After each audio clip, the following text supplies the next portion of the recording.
we're live. You guys, always. Anyway, welcome guys, welcome everyone to our one-shot charity stream that benefits WAVA. WAVA Rape Crisis Center provides free of charge gender-affirming support services to survivors of sexualized violence with shared experiences of gendered oppression, including cis and trans women and trans, non-binary, and two-spirit survivors.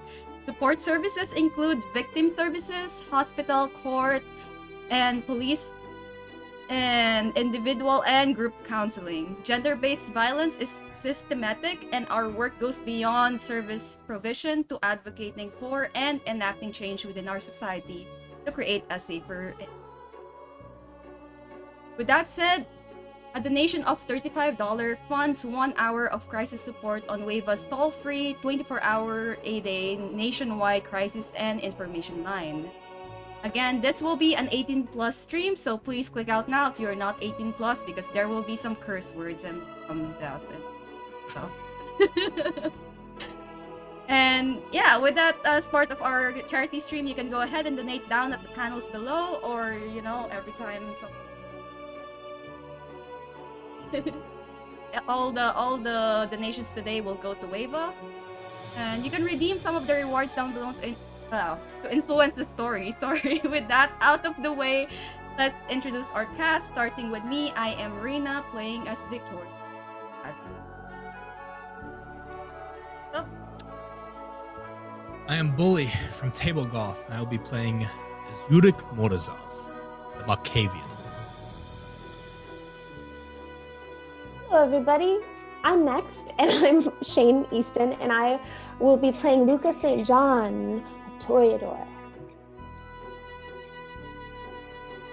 Hi everyone, I am Ellie Collins, storyteller of ATL by night, and tonight I will be playing Nia Calypso, the Tremere. And I'm Lou, and I'll be your storyteller this evening, afternoon, morning, wherever you guys are. For those of you tuning in, this story takes place in New York in 2014. Our wonderful cast members are all part of the Prince's personal Plumaire, a type of coterie that excel at tasks dealing with mortal politics, kindred social affairs, and pretty much flaunting their extravagance in kindred and kind parties. And this is exactly what they've been doing for the past decade or so, maybe even more. You guys were put together as a coterie back in those days, but recently, you've adopted a foreign delegate into your little group to show her that the Camarilla is truly the way. The scene begins as we, the audience, see the clear night sky sprinkled with bright stars scattered all throughout the vast cosmos.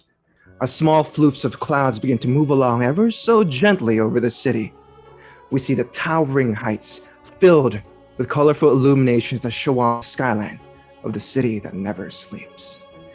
The camera descends upon the city proper as we go down to the street level, getting up close and personal with the denizens of the Big Apple.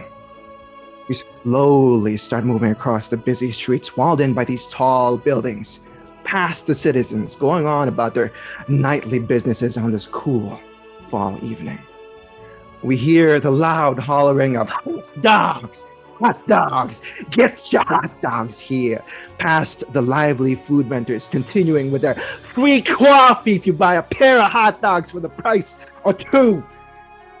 Moving forward along with what seems to be a never-ending street traffic and cacophony of cars aggressively honking at each other, some sirens even blaring off in the distance. We zoom across Manhattan and eventually end up in front of an extremely tall and prestigious building on the Upper West Side, just by the tip of the beautiful Grand Central Park. Outside, we see the name of this establishment right above the entrance. In large letters written in calligraphy, the Ivory Estates. The camera then, after lingering upon the title, drifts quickly past the doorman, through the double glass doors, past the vast marble floored lobby, and onto the elevators. As a ding is heard from the mechanism, the door slides open, and we get to one of the penthouse suites on the 75th floor, and we finally see our beloved coterie awaken for the evening in their very classy, very posh, and very expensive haven. Everyone, please go ahead and roll a 1d3.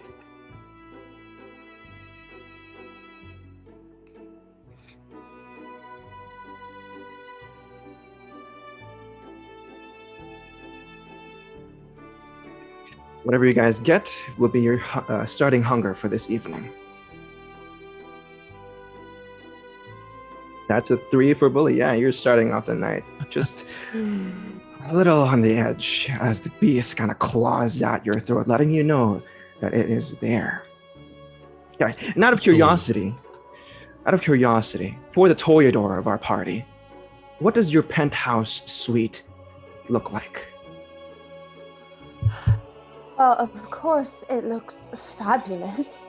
I mean, it's modern, and a lot of it has some influence from the art that I studied of my era, the 20s and 30s. I do have some lovely paintings from friends all over the loft, blackout curtains, of course, and the most fantastic bedding, mattresses, couches, furniture, extremely tasteful and beautiful in colors of black, white, and red. And we see this as the camera begins to zoom in and pan across the entire penthouse suite. On the second floor of this penthouse suite, we see our first coterie member emerge. Nia Calypso. Go ahead and tell us what she's wearing tonight and what she's feeling. So tonight she has gotten up, just put on the nicest duds that she's got. Long sleeve shirt, black overlay, her best hat that doesn't have any singes on it. And she's just come out, got a new cigarette, waiting for everybody else to get up. Yeah. As you come out of your room, immediately in the room next to you, you would notice Luca St. John also emerge from their bedroom. What do they look like tonight? Well, Luca, having just come out of my bedroom, I am still in my dressing gown, which is a long, sheer, black feathered gown, pretty much completely see-through, with my matching panties and my bra set, and my little black kitten heels with the feathers on the toe. My hair is already done for the evening. I anticipated that we would be having quite a night. So I did it myself, and now I would just kind of like to look at and see if Nia can help me. Does my hair look okay? What about the back? Did I smush it? Oh no, you look beautiful as always, darling. You're gonna show up everybody at the party wearing that. Oh, no, I'm going to change. This is just my, lying around the house up, darling. Far be it for me to incline for you to dress any further.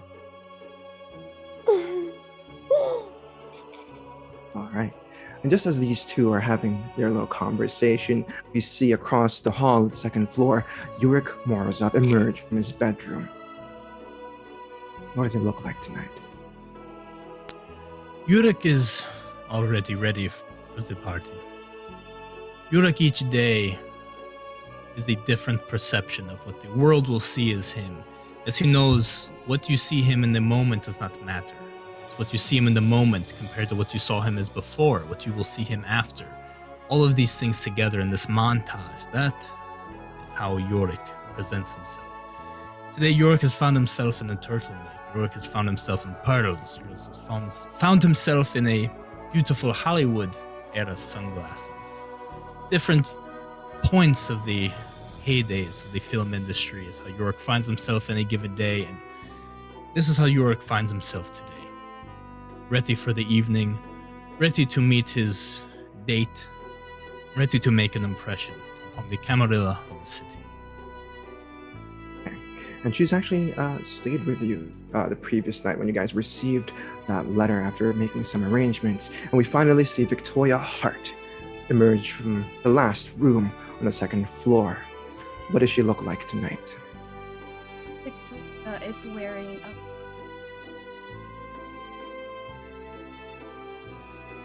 and of course, a very expensive white fur mink shawl. She keeps everything simple because that's how Victoria is. But yeah, to top off the outfit, she's wearing the pink sunglasses that she got from a Tremere somewhere in Metro Manila. Okay. And the four of you kind of meet eyes at each other this evening for the first time tonight. And you all know that there is a party to attend at 10 o'clock in the evening. Right now it is around 7:30ish. So you have a bit of time to prepare and maybe, dress up, put some try on a few outfits and whatnot, and maybe just some time for yourselves to chat. Well, what to wear? I see, Yurik. Is this how you are going to the event? Luca, once again, I found myself waking up ready to go. You look fabulous as always. That is correct. You do. I'm just trying. Yes, I'm just trying to find out if this is okay, so we're going this direction with the glasses. Got it. I think This the evening we are glasses making a looks statement. fine. I did. No, you look real smart. You look really smart. Okay. Well, excuse me. I will go put something on to match. And I go into my room to find an outfit. Victoria, Yes, what you is the ready for message party? you are hoping to convey tonight, Luca? What? Just, like, kind of classy with a touch of. She waves at him. Weird, but in a good way weird. I agree. Okay, I'll be right back. Yes. Nia, what is your intention? What is this party all about anyway? As far as The we know, party is a just, chance general you glad to, handing. I hope you intend to make an impression, Victoria. I've heard many interesting things about you. I hope you remain interesting throughout the evening. There's nothing more embarrassing bringing and boring date to an event such as this. I assure you, I am far from boring. But if it's interesting that you are looking for, then I guess I'll have to impress you. Perhaps we can prove it. Perhaps. Are you thirsty, Victoria? Not really, are you? Very. But I would still like to offer you a drink of my blood. It will make the rest of the evening go, how do we say, smoothly. You in a position to be doing that, Yurik? I am always in the position to be doing whatever I wish. All right. Victoria, please. And Yorick will bite his wrist and offer it to Victoria. I'll have to pass on that. So it is true. You're as not boring as they really say. my preference as you've recently had your heart broken. Have you? That is my secret, Victoria. My heart is always broken. It has been broken for many years. I do not see that changing anytime soon. But you understand, for me to let you experience what I experience, you will need but a taste of my blood. I promise you it will make the entire night much more enjoyable for you. I'm not wishing to bond you in any way. That is quite below me. But perhaps for just one night only, you'll be able to open your mind a bit see how Yorick sees things. You're not afraid, are you? Of course not. Then Then drink. I'll Do drink. not disappoint me. Okay. Calm down, Yeah, he Malkavian. offers his wrist to her. Okay, I'm back. What do we think of my outfit? What? Perfect as always, beauty. Thank you. What is happening here? Yorick is real on some humanitarian shit right now. Victoria is a Ventru not from here. I'm hoping to open her mind to how we do things here in the Big Apple. Okay. I mean, that sounds good. That sounds good to me. But you do like the outfit, don't you, Victoria? I mean, Yes, of course. It looks fabulous as always. You look I'm so stunning. I'm so glad you're here. I'm glad that I'm here too.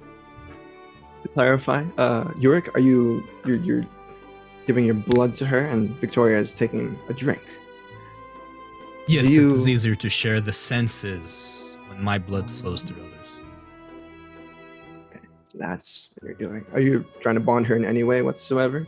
I know you said you didn't No, want no. to, but okay. Just one taste should not do. Should be enough for me to share what I see with her, but not enough to make her like a puppy to me. I assume I will need to make a rouse check to offer some of my blood to her.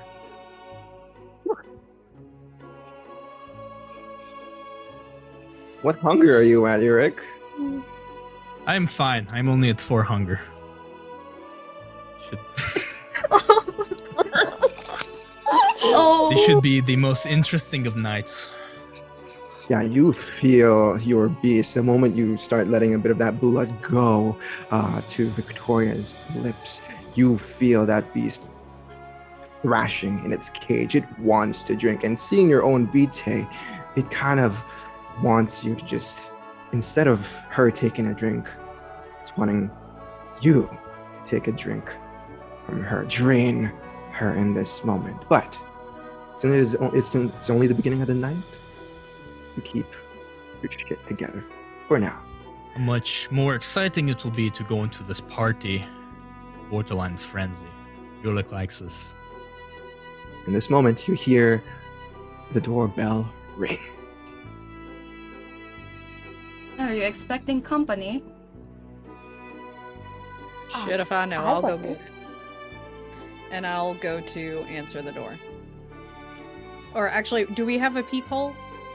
You do have, since you guys are in a fancy suite, you do have like a digital display right next to the door itself, seeing who's there. There's a camera that sits above the door itself outside. And you see a woman who's got a very tight fitting dress, and she has long dark hair. She's pretty, but not as beautiful as any of you. You recognize her to be with those dark brown eyes. Bea, Lucas, cool. Okay. So it's somebody that I would recognize. Mhm, So I will go ahead and let them in. As you open the door, Bea's face kind of perks up as she gives you a bright smile, seeing your beautiful face. In her arms are 3 bouquets, actually 4 bouquets of flowers. Evening, And she darling. says, Miss Calypso, very nice to see you. Nice to see you too, dear. What's all the fuss?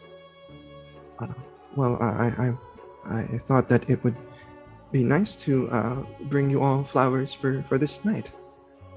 Aren't you a peach? Hmm. Well, thank you. Bring them on in. You can put them on the counter. Okay, perfect. And Luca, she- darling, your baby's here. Hey, and you brought us flowers. Her eyes gleam in this moment, seeing her dominator. But she turns to you first, Nia, as she gives you a bouquet of black roses. Oh, well, thank you, darling. I'm just gonna enjoy them, smell them, go and sit with them on the couch. Mhm. She walks over to the staircase, and she would stay there unless she was invited to come on upstairs. So you brought flowers.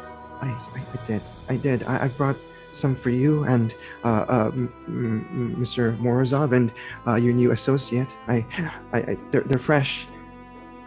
Oh, thank you. Yes, that is Victoria. You will love her. She's fabulous. So Not which one as of these fabulous as you. Oh, you flatter me. I love it. Which one of these are for me? She hands you bright red roses. My favorite. You know what? I'm gonna take a little the bud off of one end, and I'm going to rip it off, and I'm going to give it to her and go, there, my treat to you. Thank you, sweetie. Thank you so much. Thank you so much, she says with sincerity. She then turns to you, Yurik, as she hands you bright orange colored roses. What is the meaning of this? I thought it would be nice to present roses for the four of you. Do you not like it, Mr. Morozov? Orange. What does this represent? It represents it's a fucking gift, Yorick. Just accept it. How boring. You can Yorick. place them with the rest of the roses. Yurik, do Must not put be more rude. thoughts into your gifts. I'm sorry. I do not appreciate the lazy gifts. What makes you think you're better than the color orange? Because I have news for you, sweetie. You're not. Luca, if we had time before the party, I could go on explaining why I am better than the color orange. But time is of the essence. I would really like to know now. Yorick, just apologize to her fucking ghoul. It's all right. It's all right. I should have put more thought into it. I'm so sorry. It's I apologize. fine, sweetheart. It's fine. This is why I do not keep ghouls. They're nothing but a disappointment. I do not see things. Yorick. Anyway. You're upsetting Luca. Anyway. Do you have shifts anything for towards me? Victoria as she hands you the last bouquet of roses. They are of the color white.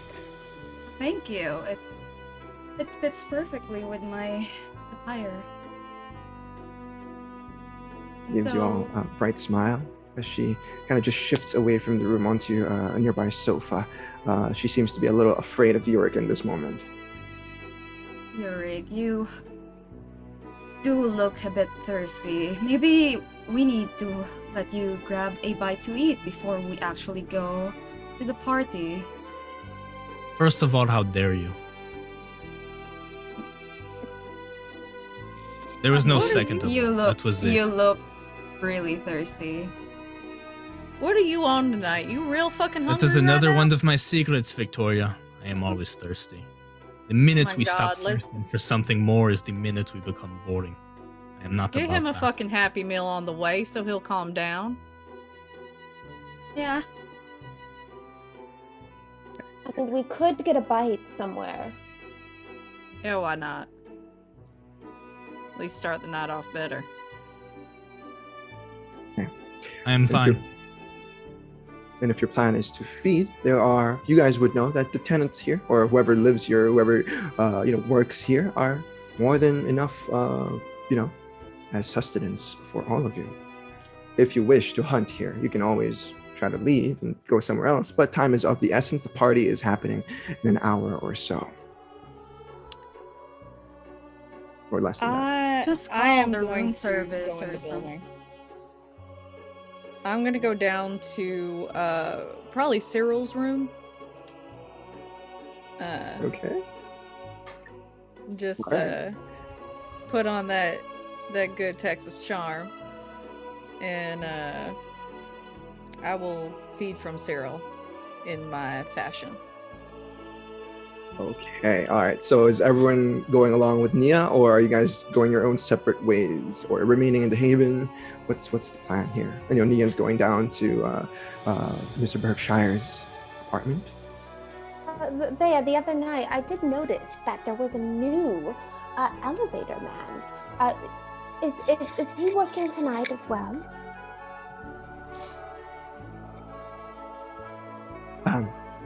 She kind of looks dumbfounded in this moment as she doesn't know how to answer that question. I don't remember, but I can go find out for you. Please, go see if it's the new one. Not Charles. We like Charles, but there's another one. I don't know his name, but please go find out. And Yurik, do you go along with Bea? Do you go outside? How do you choose to feed? You order room service? Who said anything about feeding? I'm only at 4 hunger. I'm fine. All right. If you choose to remain in the Haven with Victoria and Luga, we would notice Nia and Bea take their leave. And as the both of you step out by the elevator, you see, just as you approach down the corridor, the elevator doors open, and you would notice that a few individuals are there, but 3 of them. 1 is a male and 2 are female. They're all very, very nicely dressed, like they're going to a party. But as you get in, you can choose to speak with him, but if you don't, then you can go ahead and go down to Mr. Berkshire's apartment. You know where he lives, and he probably has seen you. Give him a nice tip of the hat. But eventually you get to whatever floor Mr. Berkshire lives in. You go down the corridor, you go and knock on it, you ring the doorbell, and he presents himself to you. He looks like he's already dressed up. He's wearing a top hat. He's wearing like a 3-piece suit with a red tie. And he's got like this monocle on his left eye, playing with his mustache. Looking quite dapper. Oh, yes. Where the hell are you going? You look ridiculous. Oh, you did go along with Nia. Yuri. Oh, I guess I didn't. Never mind. Well, if you wanted to have come with her, you could have. But yeah, Mr. Berkshire just kind of smiles at you, Nia, as he plays with his mustache. Oh, What you doing this fine evening? Well, I was hoping to attend the party happening within a few minutes or so. Do you have a date, darling? Of course I do, but I was wondering if you were up for a little row before we went. What can I do? I think you know what I mean. He kind of looks to the left, looks down the hallway, seeing if anyone's there. Go ahead and roll your.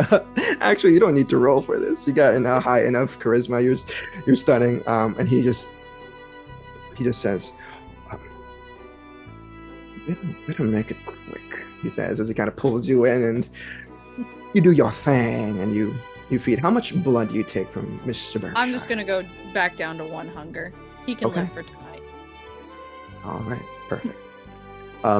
Bea comes back to the Haven, and she seems to have used a bit of her charm as she has actually brought a beautiful young woman back to the apartment. Oh, hello. There was no elevator, man, but I did bring,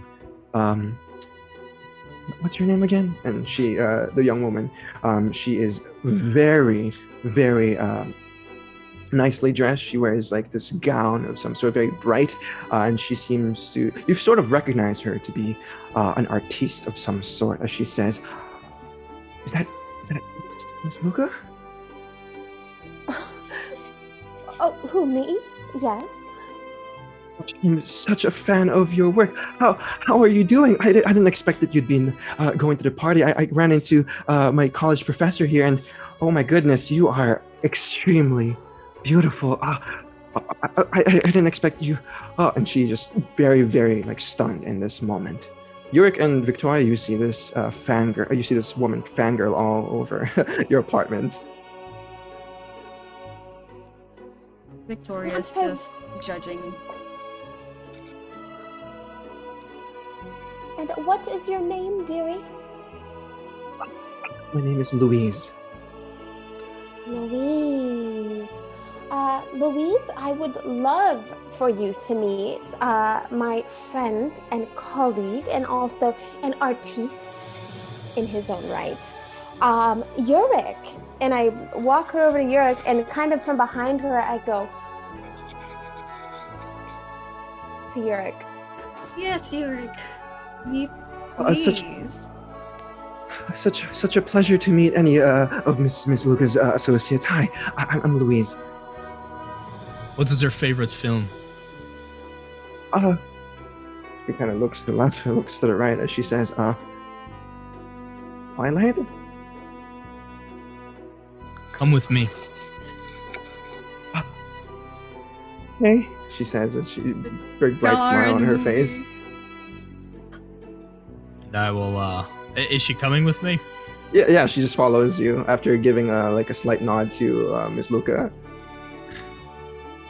I will take her to an area, a lounge area perhaps, where we can have a more intimate conversation. I will question her about.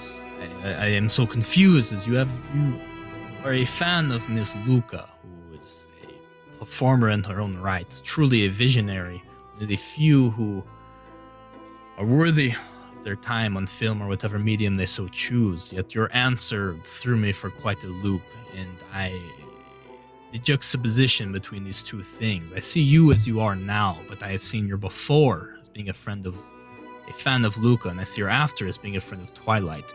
And this montage, this juxtaposition is something I cannot quite come to terms with, and I am fascinated by it, and I must drink from you because of it. I will attempt to feed from this individual, since they seem so all over the place with this that it has piqued Yurik's interest. Yeah, how much blood do you take from this poor young woman? That's a great question. I will take. Actually, you have to make a frenzy roll. Who, me? Yes. You're at 4 hunger and you're gonna feed.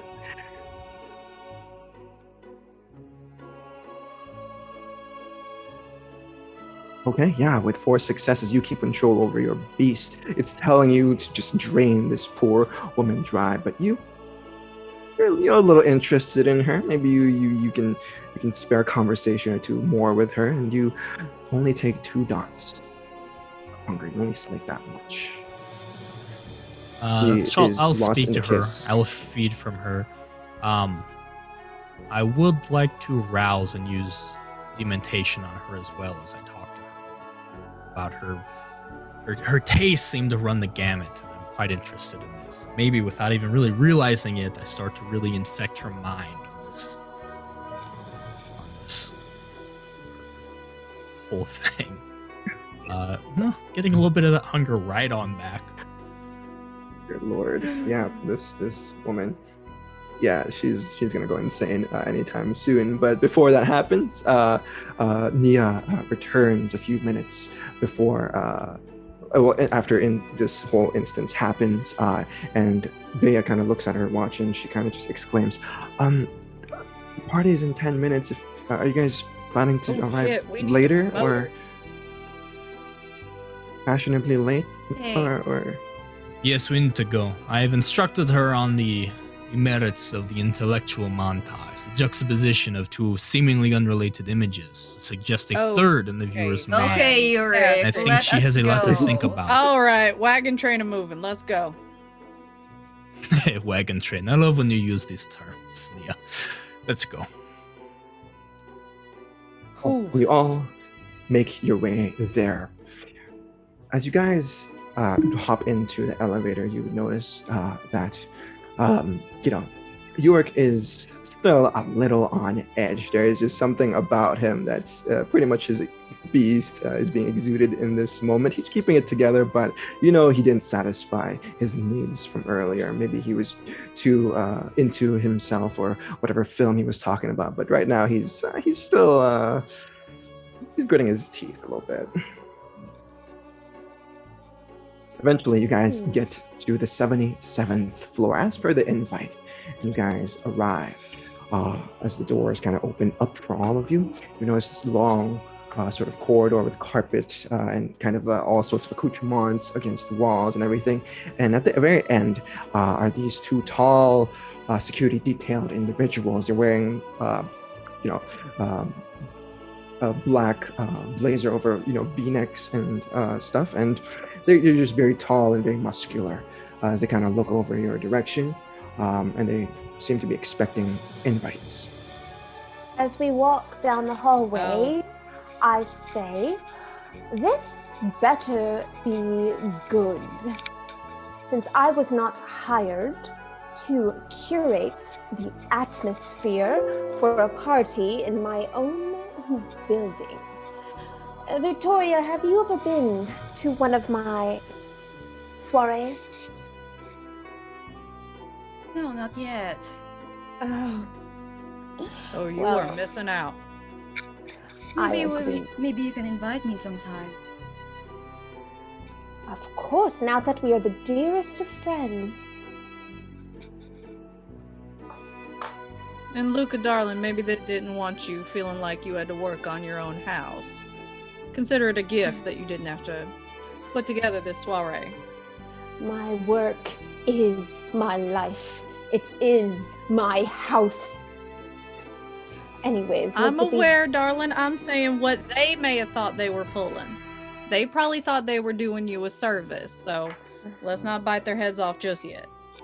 Give them I a chance do- to really piss you off. True. I do love the beefy security guards. As you say those words, one of them kind of looks at the both of you, actually the three of you, Nia, Luca, and Victoria, as they kind of give each other googly eyes as they, kind of smile and say, invitations, please. Invitations? Yeah, it's fine. She's gonna pull out the little card invite that they got and present it. They look over and they give it back to you as they kind of open the double doors for you, and you enter the ballroom itself, the Camarilla ballroom. And you see that it is a very large chamber, and in it of itself, there is a mezzanine at the very top. The center is a grand sort of dance floor. To the sides are, seating arrangements and all of those sorts. To the left is where there are some arts and, paintings that are, displayed for everyone to look at and perhaps talk about. To the right-hand side, there is a door that leads to the outside patio where there is a bar, and perhaps that's where they get their drinks. But the very center, the very front, at the very back, is a stage with all sorts of instruments lined up and ready for the evening. You guys have just made it in time, and there is quite a few people already scattered across the dance floor itself. You can hear the indistinct chatter, some hints of all sorts of perfumes here and there, lavender, rosemary, but you all would notice that there are a lot of people that you sort of recognize here. Some of them wearing masks, some of them are not. They're all just lounging around, drinks in hand, canapes being passed around by the waiters and waitresses. And you have a few minutes before the party begins. Is there anything that the four of you would like to do before then? Ooh, Victoria, I'm glad I let you do my nails, or I'd feel horribly underdressed here. I'm dressed up, but did they tell us if there's a theme for this? Because I feel like I don't fit in. Did we I There assume all is- these things are always fancy. There is absolutely no common Luca? theme at this party. There's absolutely no theme whatsoever. We will set the tone for the theme, and then the rest will be out of luck that they have not matched the level that we have brought to this soiree. I'm gonna look around and see if there's anyone from the court that I recognize. If any of you would like to take a look around and see if anyone at all you recognize, go ahead and roll your wits and awareness. Fantastic. Mm.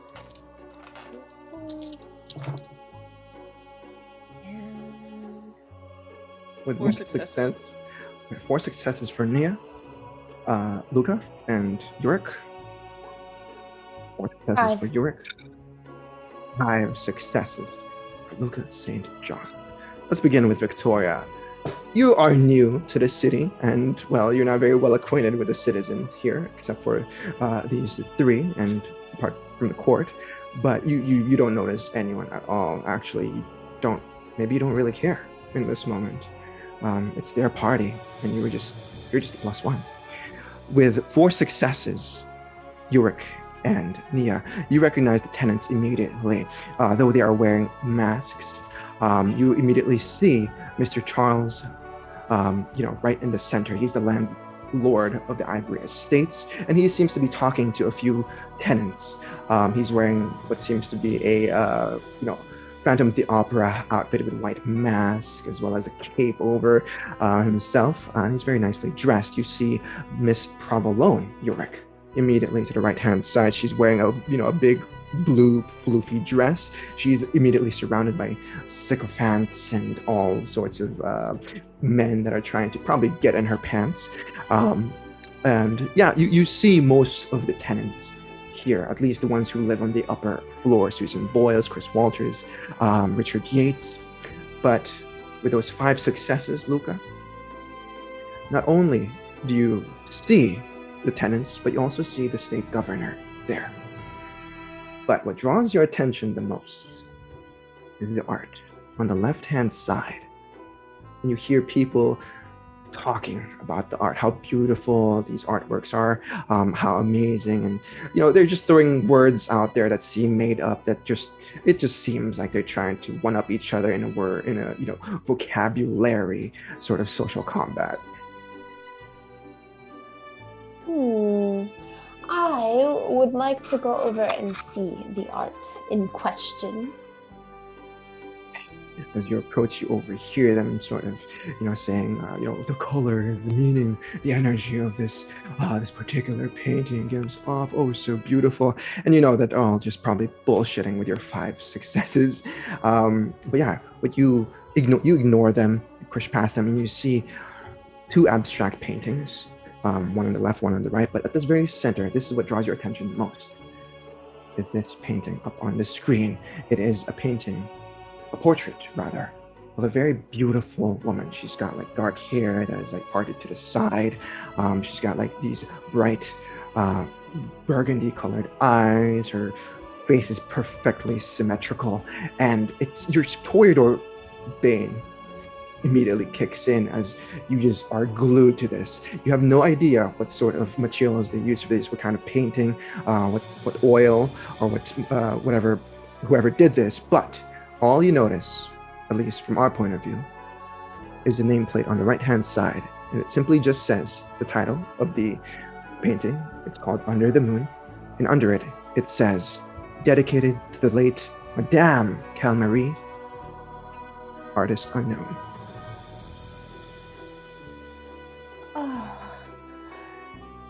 Oh, if I could cry tears, I would be drowning myself in this moment. So lovely. Yurik, Nia, and Victoria, you notice Luca immediately get glued to this painting on the left-hand side of the room. I'm gonna walk over to her, knowing better than to interrupt her, but I'm just gonna kind of look the painting over and see what I can discern from it. If there's anything that kind of stands out to it, or does it just seem like she's just enamored by something pretty? Yeah, she is just, her Bane just kicked in, and she is just lost in its beauty. Okay. Yurik will turn to Victoria. Go see what Luca's looking at. She has superior taste to any of these mules at this party. If she is enamored with something, it is worth noting. I must speak to a woman about cheese. I will approach this provolone. Okay. You just say he will speak to the woman about cheese. Malkavians, I swear. I'll stop trying Do to I make hear sense that? of you. No? Well, actually, yeah, she said it out loud. She said it out loud. So as you were I'm walking away, you hear muttering. some of those words. You definitely hear Malkavian.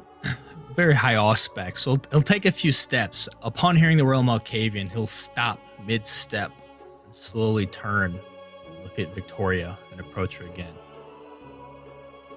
What was that you were saying about Malkavians? That you're obsessed about cheese. No, you go ahead and talk to your... No, that's not what you meant. Please, tell me your honest opinions on Malkavian, Victoria. I am dying to know. No, I don't really have a good experience with Malkavians. But you seem Why alright, not? Yurik.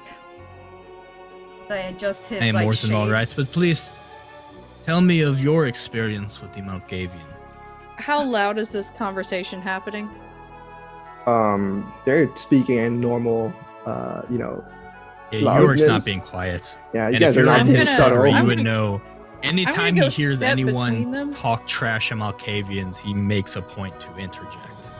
Yeah, I'm gonna go step between them and just go, I think maybe there's a better place to be having conversations with certain words in them, and that place is better in private. I Nia, do you are agree. mistaken. I have looked around, and this is the perfect stage for this discussion. Victoria was just about to tell me why she had a problem with Malkavians. Go on, Victoria. How about we change that word then? Ask her why she's got a problem with Russian filmmakers. No one has a problem with Russian filmmakers. Nonsense. Plenty of people do. But watch your language in here. I would really not like to be blood hunted by the end of the night for breaking the masquerade. Thank you. All of a sudden, you hear a loud, booming voice up on the stage, and it breaks this, this obsession of yours with the painting, Luca. As you all hear, welcome, ladies and gentlemen, to our night of prestige. As you look over towards the stage direction, you see Mr. Charles there up on, his arms outstretched, and he seems to be addressing everyone here. We appreciate all of you fine selves for taking the time out to attend our grand social party.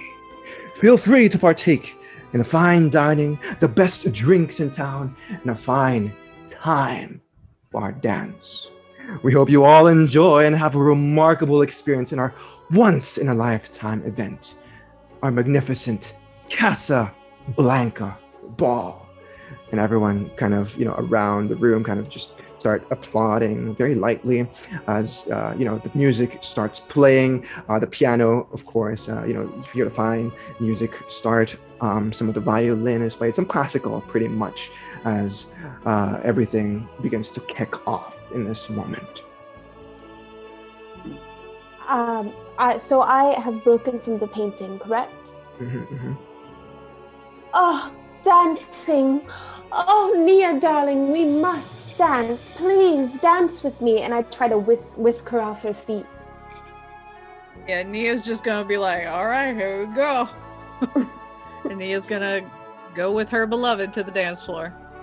Okay, all right.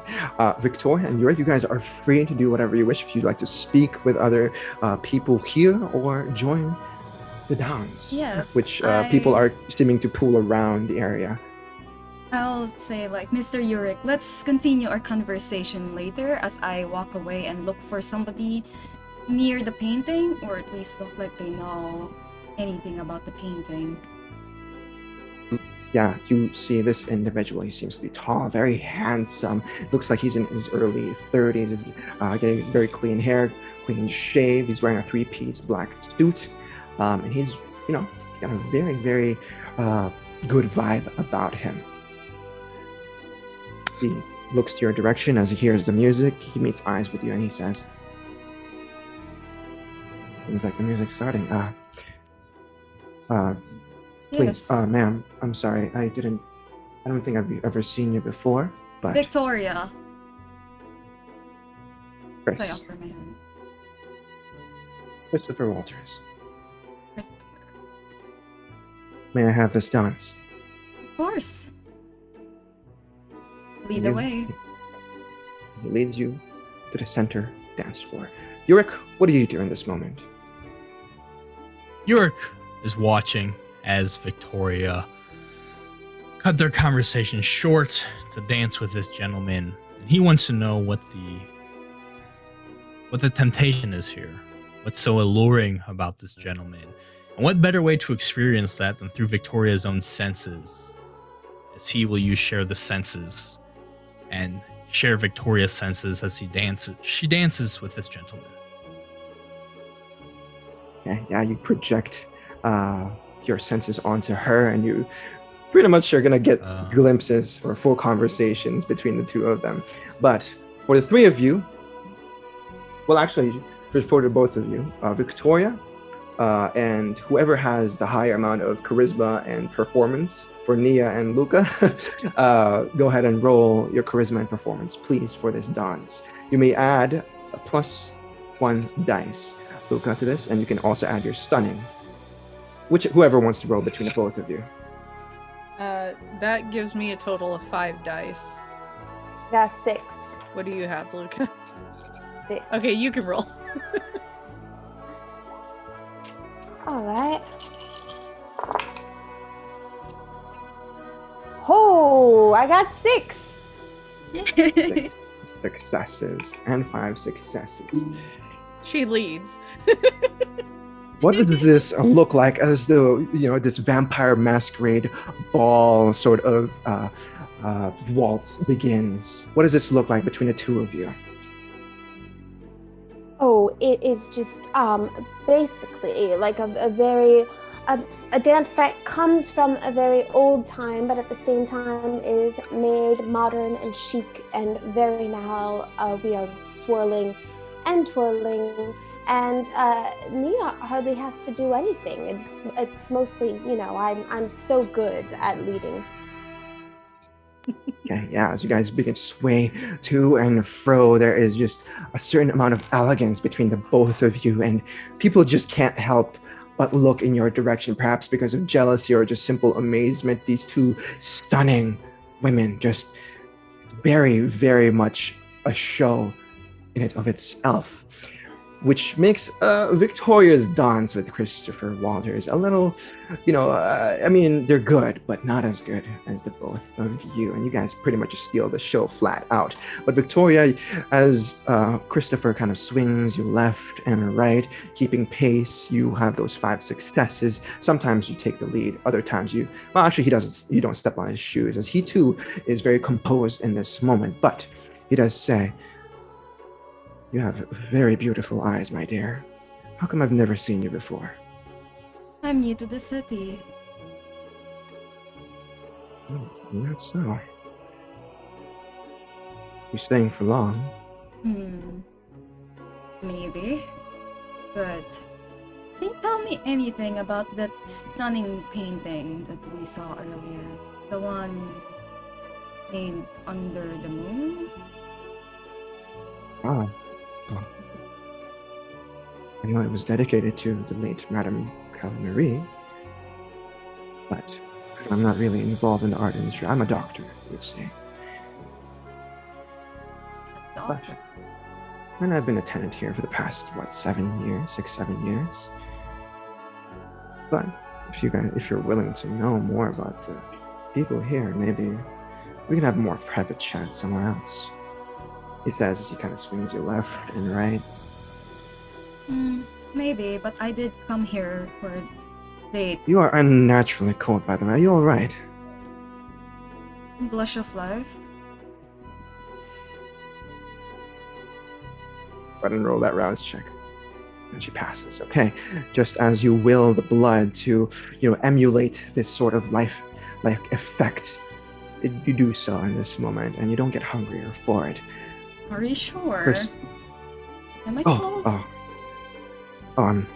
He kind of, takes, 2 of his fingers, and he kind of just touches, brushes very lightly against your cheek, and he says, "Oh, must have been my imagination. Or maybe you're just warming up to me." And he kind of winks at you.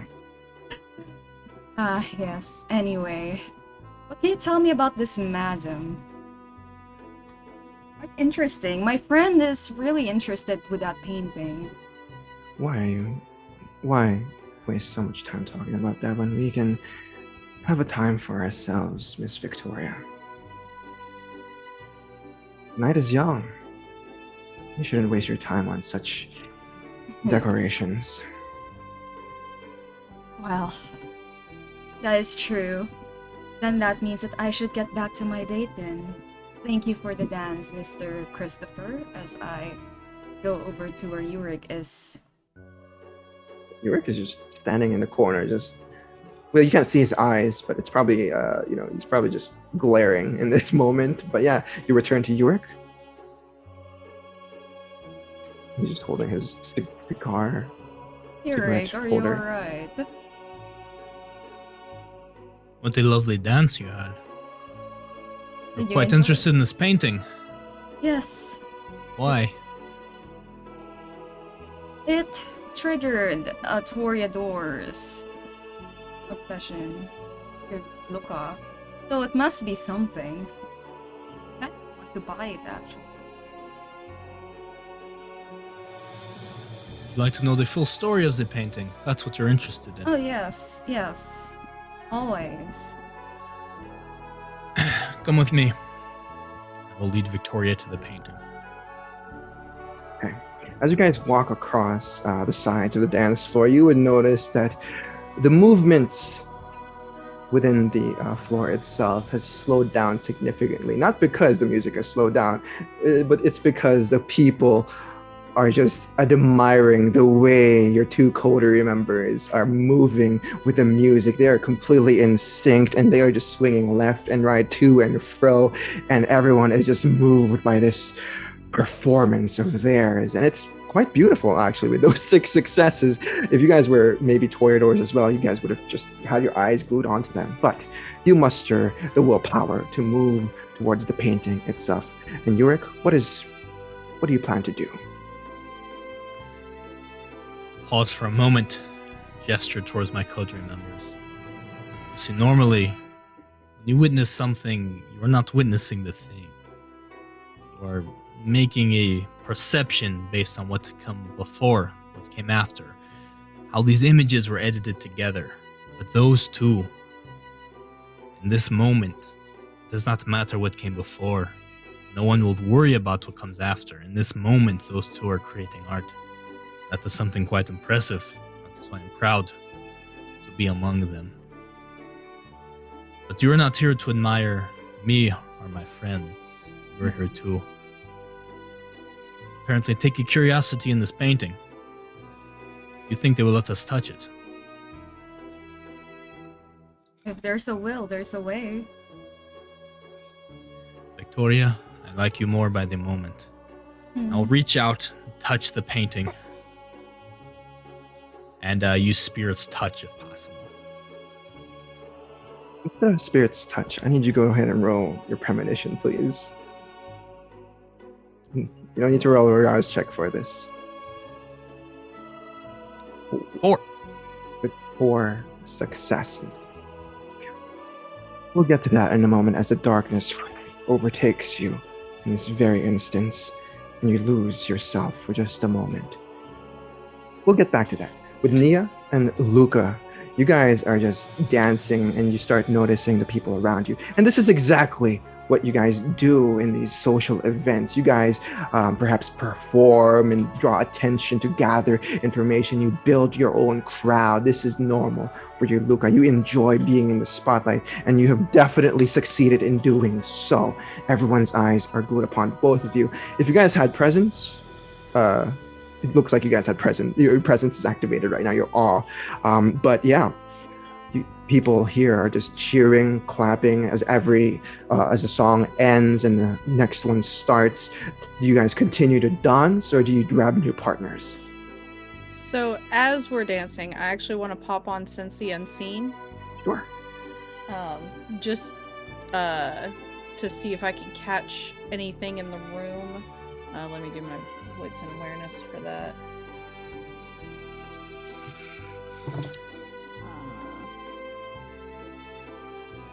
5. 5 successes.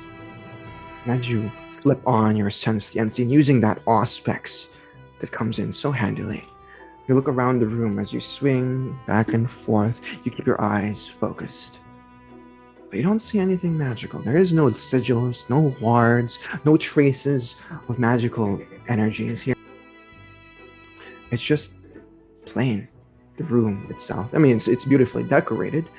Maybe not to Luca's taste, but nothing is out of the ordinary except for the four of you. Okay.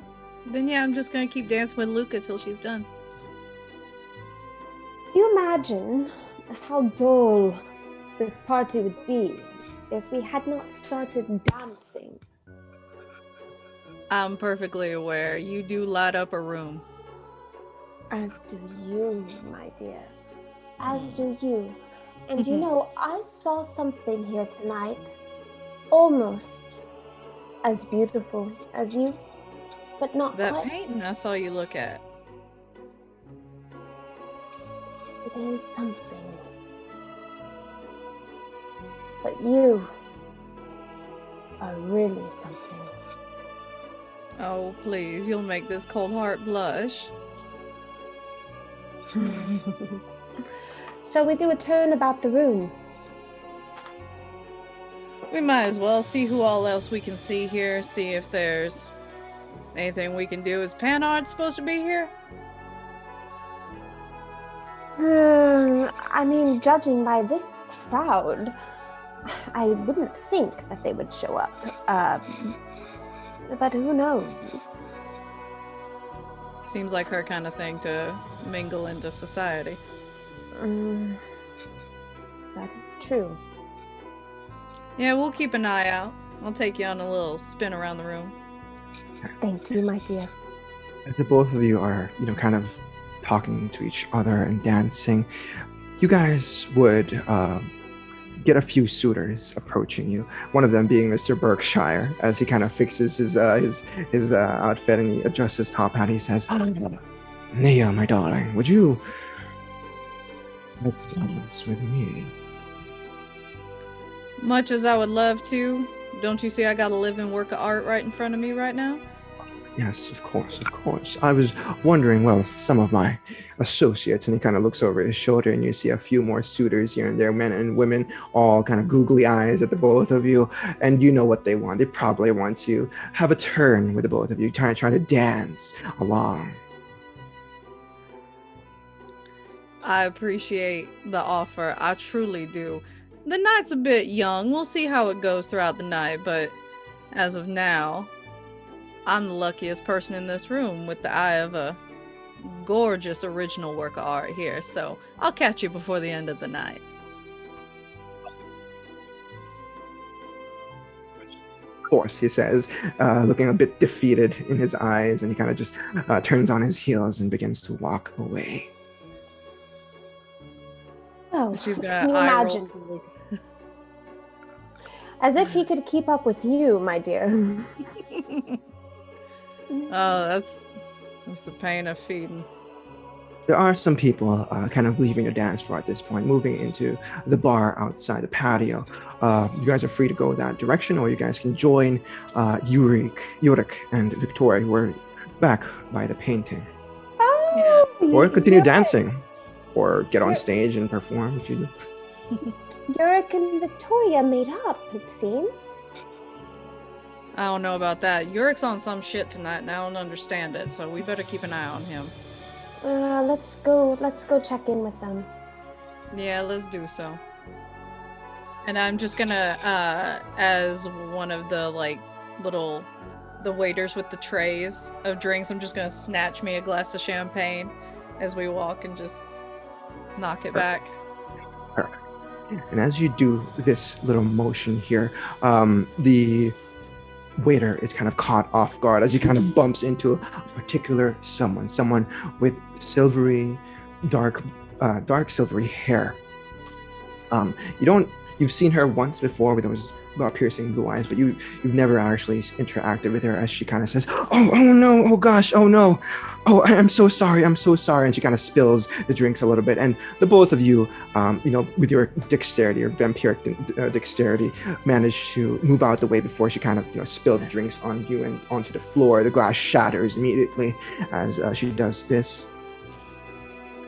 I'm so sorry. I'm so sorry. Are the both of you all right? Oh, I'm more than all right. These shoes are leather. You all right, darling? I'm sorry. I've had quite a few to drink. I'm so sorry about that. You look very familiar. She says to you, Luca. Who, moi? Yes, you. Wow. I swear I've seen you before somewhere. Do you live in this building? No, ma'am. My boss does. Miss Boyles. I'm her PA. Oh, of course, I know Susan. So you're her little Personal assistant, ma'am. personal assistant, right? Yes. She kind of rolls her eyes as she kind of, gestures over to her left-hand side. You see that her purse is filled with notes and paperworks and all sorts of, stuff that she probably has for work. Okay, well, I'm so sorry. I didn't mean to. I'm sorry. It's been a long week, and I've had a few drinks, and I apologize for the inconvenience to the both of you. You're more than fine, dear. Why don't you get yourself a cup of coffee and sit down for maybe a few songs? Absolutely. And as one of the waiters kind of passed by with more glasses of wine and champagne, she grabs one and she immediately chugs it. Coffee. Excuse me, little girl. Excuse me. Well, You are ruining the mood. You have had a little bit too much to drink, and you need to sit down, like we said, not keep drinking these. Okay?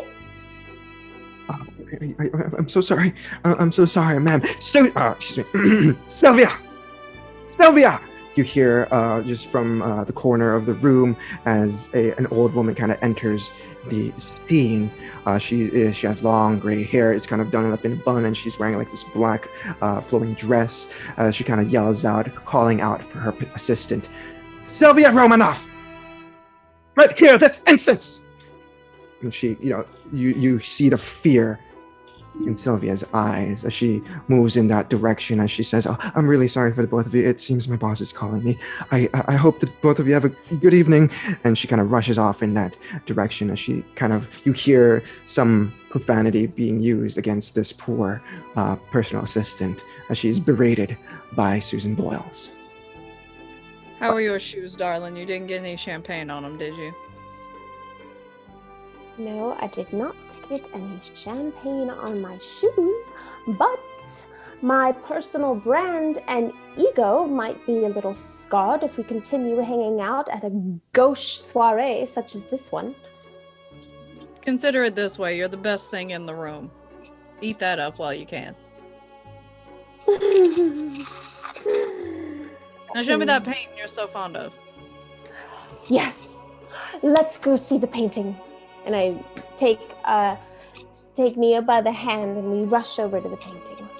Now, as you move in that direction, we'll rewind time just a tiny bit for Yurik as you are lost in the darkness. And in this moment, Yurik, you don't know where you are, but you are just lost in the shadows.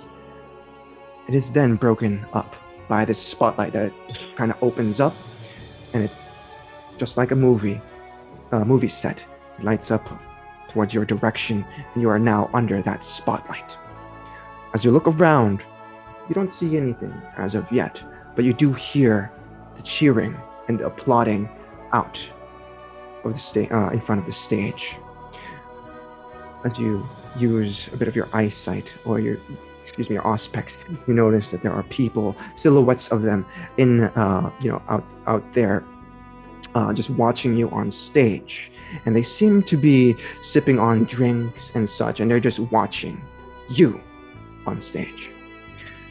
As you look around, there is no one immediately next to you, but behind you, you see the Camarilla Grand hall itself. And in that hall, you see silhouettes of more people swaying left and right, dancing to and fro very gently as you hear the loud music in your ears. The classical music begins to pick up its pace as one silhouette drops down to the ground.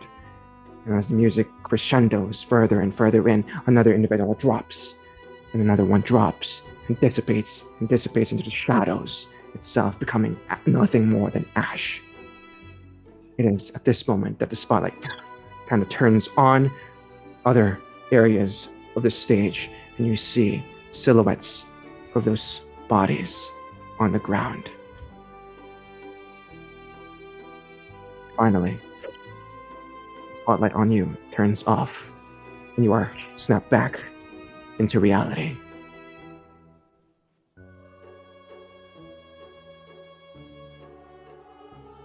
Well,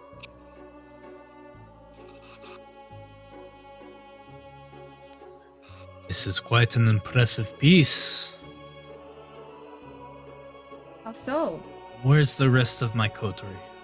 I'll look around for Luca and Nia. In this moment, they are talking to two individuals right now. One, an elderly lady by the name of Susan Boyles, and the second one is her assistant, Sylvia. Victoria, there's nothing I hate more than repeating myself. Are you ordering My coterie me will join around? us. I would never. Oh, good. Seconds away from doing so. But not in this moment.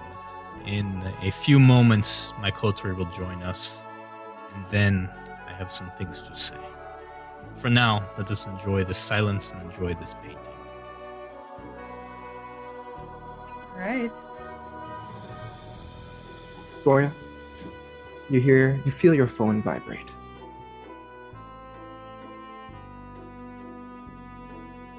Yes. Take a look. It is a text message from Enrique. What does the message say? Yorick will use share the senses at this moment if he sees Victoria checking her phone. In the message, it simply says, "Hope everything is going well." Thumbs up emoji and kissy emoji afterwards. I reply, yes, it's going okay, not well. And then just like the rolling eyes emoji. You saw everything, Yurick. But it is at this point that Nia and Luca rejoin this particular scene. And Dearest coterie. this is the painting. Oh, isn't it divine? Oh yes, Yurik Yes. touched it earlier, and now he wants to talk about something interesting. I about it. almost touched it. I've not Almost. quite accomplished this. I reached for it. My dear Luca, I sense the strong overtonal montage happening here. A combination of the metric, rhythmic, tonal. This painting is the nexus, the combination of many dark tidings to come ahead. I saw ash, I saw decay, I saw bodies. I saw tragedy happening, involving some of the very people here at this establishment. Edgy. What kind of But tell me, tragedy? what did you see? What did I see? What I see is in front of you now. It's eternal beauty and a bit of darkness. I would say a bit more than a bit. What was the name of the person I saw connected with the ash? It was storyteller. Which, There's a name you said, but now I'm blanking on oh, Madame Camarilla. it. Yes, Madame Camarilla. You know this name? It's on the painting. Oh. Imagine that. I see everything but the placard on the painting. Yes, this is a tragic piece. Let us hope this tragedy does not involve us. One thing that stuck with me, though, Ash. I think we all know what that means. That could mean a lot of things, but I'm gonna go with what you're hinting at. Ah, I see you all are enjoying our fine artwork this evening. You see Mr. Charles approach you. He's still wearing his, his Phantom of the Opera mask and outfit. He wears he's carrying like a cane on his left hand. Great Evening, to Mom. see all of you here at our ball. I did not expect you all to come, but I'm very thrilled to be in your presence. Yeah, it's a free night. We said fuck it. I got a question for you though. That painting right there, how much it worth? Oh, this painting has been here in the Ivory Estates for the past decade or so. This is not for sale. And who's the lady in the painting? Can you tell us the story behind this piece? I'm not quite sure myself. It's always been here. Miss Camarilla has made large donations here. Just to let you know that this place has been rebuilt several times over the past, 3-4 decades, and this painting has always been here. I will do you a favor. I will trade you. So I will take the painting, and in place I will do a very special, very avant-garde, and very now video installation. Generous offer, Miss Madame Luca, but I must refuse. This painting belongs here in the Camarilla Hall. Tell you what, how about this? I don't want to put you in an imposition. Who can we contact about this painting? Either maybe we could get a print, maybe we could have a little chat with them about it, since I don't want to put you in that position of having to make a decision that could get your little self in trouble. Who can we talk to about it? Let me go and find them. They were here earlier. Miss Avondale. And he kind of looks around the room, and he seems like he can't find them. I'll go fetch them for the four of you. Please excuse me. Yes, I will send her your do direction. that. And while he's doing that, I'm taking a picture of the painting. Sure.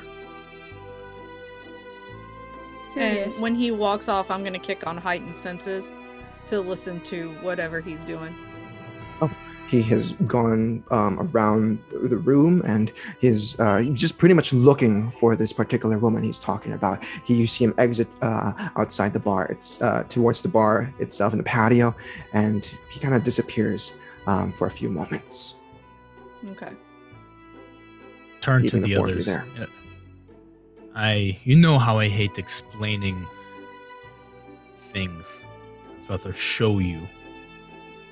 So if you'll open your minds for a moment, let me share what I saw in this painting through my cinema eye.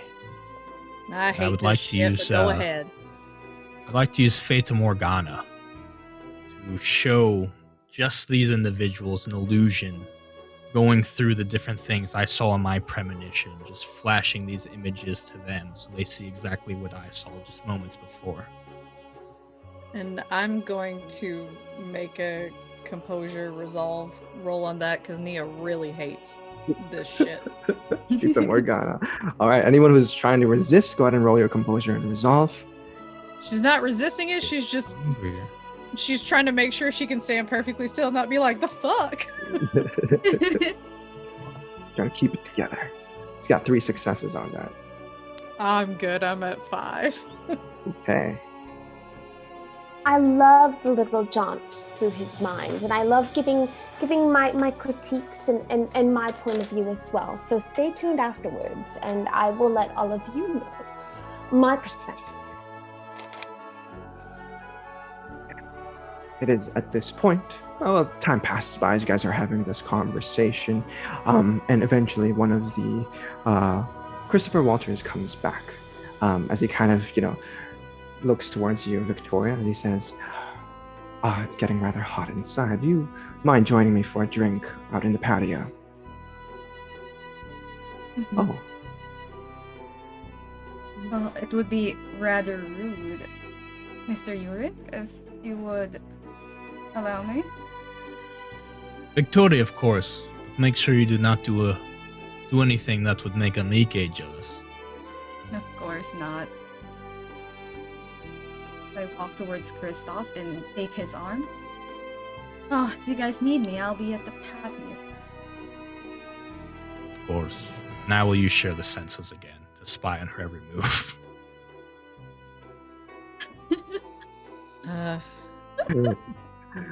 invisible third wheel. All right. Oh my god. This is kink. Probably his kink. Goddamn. Nia and Luca, once again, you are approached by several other suitors, all wanting to have a dance with either of you. Yurik, you are then approached by Bella at some point, Miss Provolone. But yeah, do you guys choose to blow these people off as they ask for your hand, or I've got an excuse for every one of Darling, them. if you want to dance, go ahead. I don't mind. Why would I dance with any of these when you and I are the best dancers here? Exactly. Why would I bother? We're fine. each We're one just going she's to gotta- stand. Yeah, each one she's got a new excuse like, oh, my feet hurt. I'm waiting for more champagne. No, I don't swing that way. You know, she's got something new for each one. you just blow all these people off? You don't give a shit about them. All right, cool. Yurik, at some point, Miss Provolone approaches you. She catches your eye underneath those sunglasses, and she approaches you. She gives you a little bit of curtsy, and she smiles. Miss Provolone, have you given more thought to a documentary about your family's illustrious business? I can tell there is something beneath the surface there that the camera is dying to capture. Morozov, I'm flattered, but I can't do that. There's just there's a lot of things behind the scenes, and I don't quite understand if why you would like to expose that to the world. She winks at you. This is the truth. There's a lot of misconceptions about what you do. Me and my cameras, there are no misconceptions. We only capture what is real. Of course, I edit it to make sure only the realest of the real makes it to the masses. I wish to change a lot of minds about what you do. I wish to truly understand what you do. I'd be most upset if my offer was refused. What you do is not necessarily glamorous, but I can make it something more. Why don't you don't invite let your associates instead? They're much more interesting than I am, I'm sure. And she kind of You smiles. are correct. They are much more interesting than you. That is why it would not be a challenge to make an interesting film about interesting people. So if I were able to make something provocative about the dairy industry and your family, this is something that people need. I have done great things with the camera in changing the minds of many people. It's now Go your ahead. turn. Roll your charisma and your persuasion, please. And does Luca see them talking?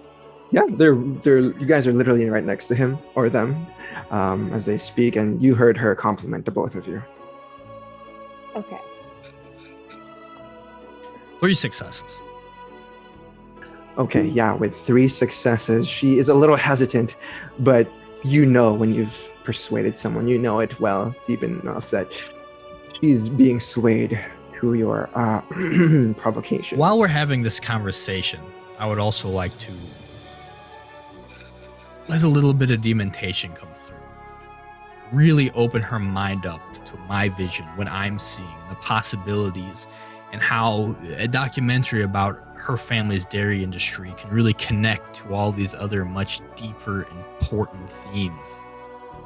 and really make her understand how vital it is that this film is made, if I can. Here, go ahead and roll that rouse check. These poor women. Alright, not in a frenzy yet. Okay, That's my yeah, with reputation. 3 successes. She, in this moment, her eyes glaze over, and there is a certain look to her that she seems bewildered at first, but then she just gives completely in to whatever it is you are trying to project onto her mind, and it works just like that. This will be most excellent. I would say my people would get with your people, but you know I cannot keep people for very long, so I myself will get with you to discuss the details. Looking forward to it, Mr. So I Morozov. broke my as she- cigarette in this conversation. She fans herself quite a bit with her invitation letter, perhaps being flustered in the moment.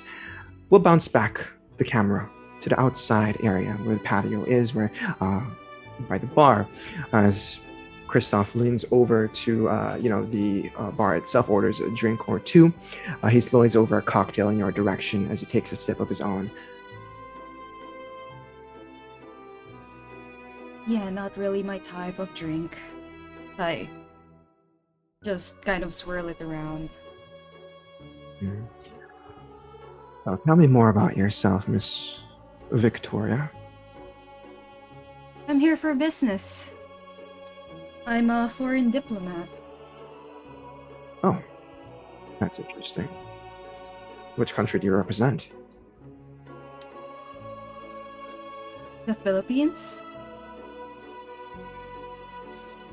Can't say I've heard of it. Is it like a first world country or? Oh no, it's a third world country. Very small island. Oh, well, what continent is part of? In Asia. So I've never been in those parts, but I do have some business in Europe and such. Huh? There's a certain feel about him. Something's very strange. Go ahead and roll your wits and insight for this as you begin to converse with him. But there is just something about him that you can't put your finger on.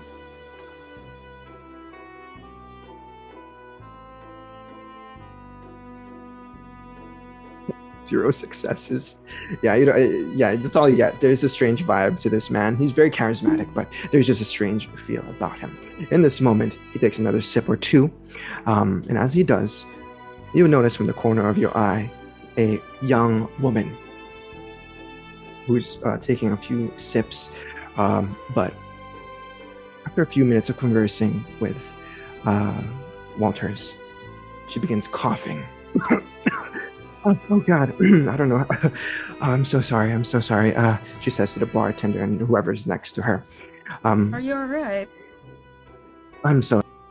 There is just it's just really hot. I wish the garden was open so I can take a stroll there. But it's really. Oh, is it me or is it hot in here? I'm sorry about your conversation. Please carry on. He's very handsome, by the way, your boyfriend. He's not my boyfriend. Oh. But are you quite alright, dear? Oh, You're Victoria, I sweating. have this. I am a doctor. He says to you as he kind of, moves so suave in that direction and begins to do a little bit of a checkup on her, perhaps flaunting his excellence in your direction. You know how these types go. Ugh. Just be fine. Just a little hot because of certain reasons, but you'll be fine. Just get some fresh air.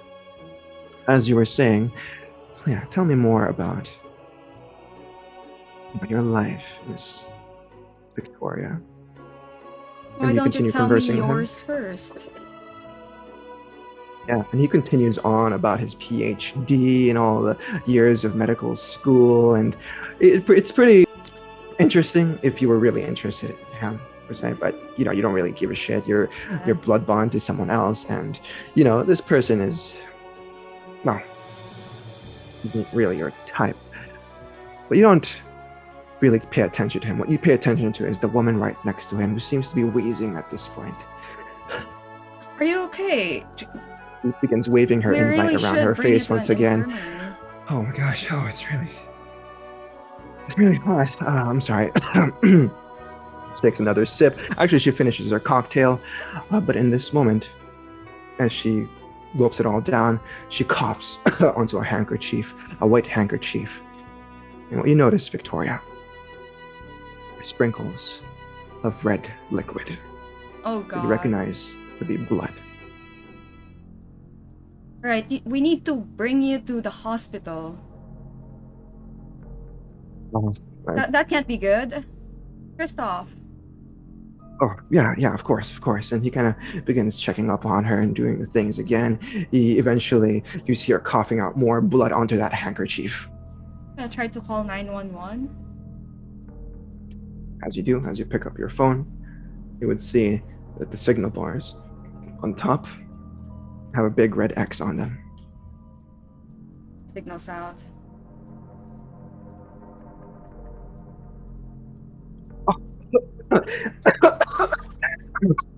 She coughs even further, and as she begins to, kind of loosen her dress up a little bit, she says, "It's really hot. I'm sorry. I have to get some air, please.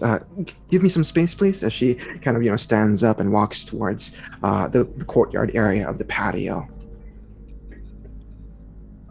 I actually, during this whole thing, I'm going to covertly walk away and go towards where the others are. Sure. Yeah. We'll pause the scene there as we rewind time just a little bit for Nia, Luca, and Yurik. As Miss Provolone is still there, you guys feel like Provolone she's talking Yurik's ears off at this point, as she seems googly-eyed, and she's very much infatuated with the idea of making these films with him. I need you both of you, or the three of you, to go ahead and roll your wits and awareness once again, please. Okay, can do.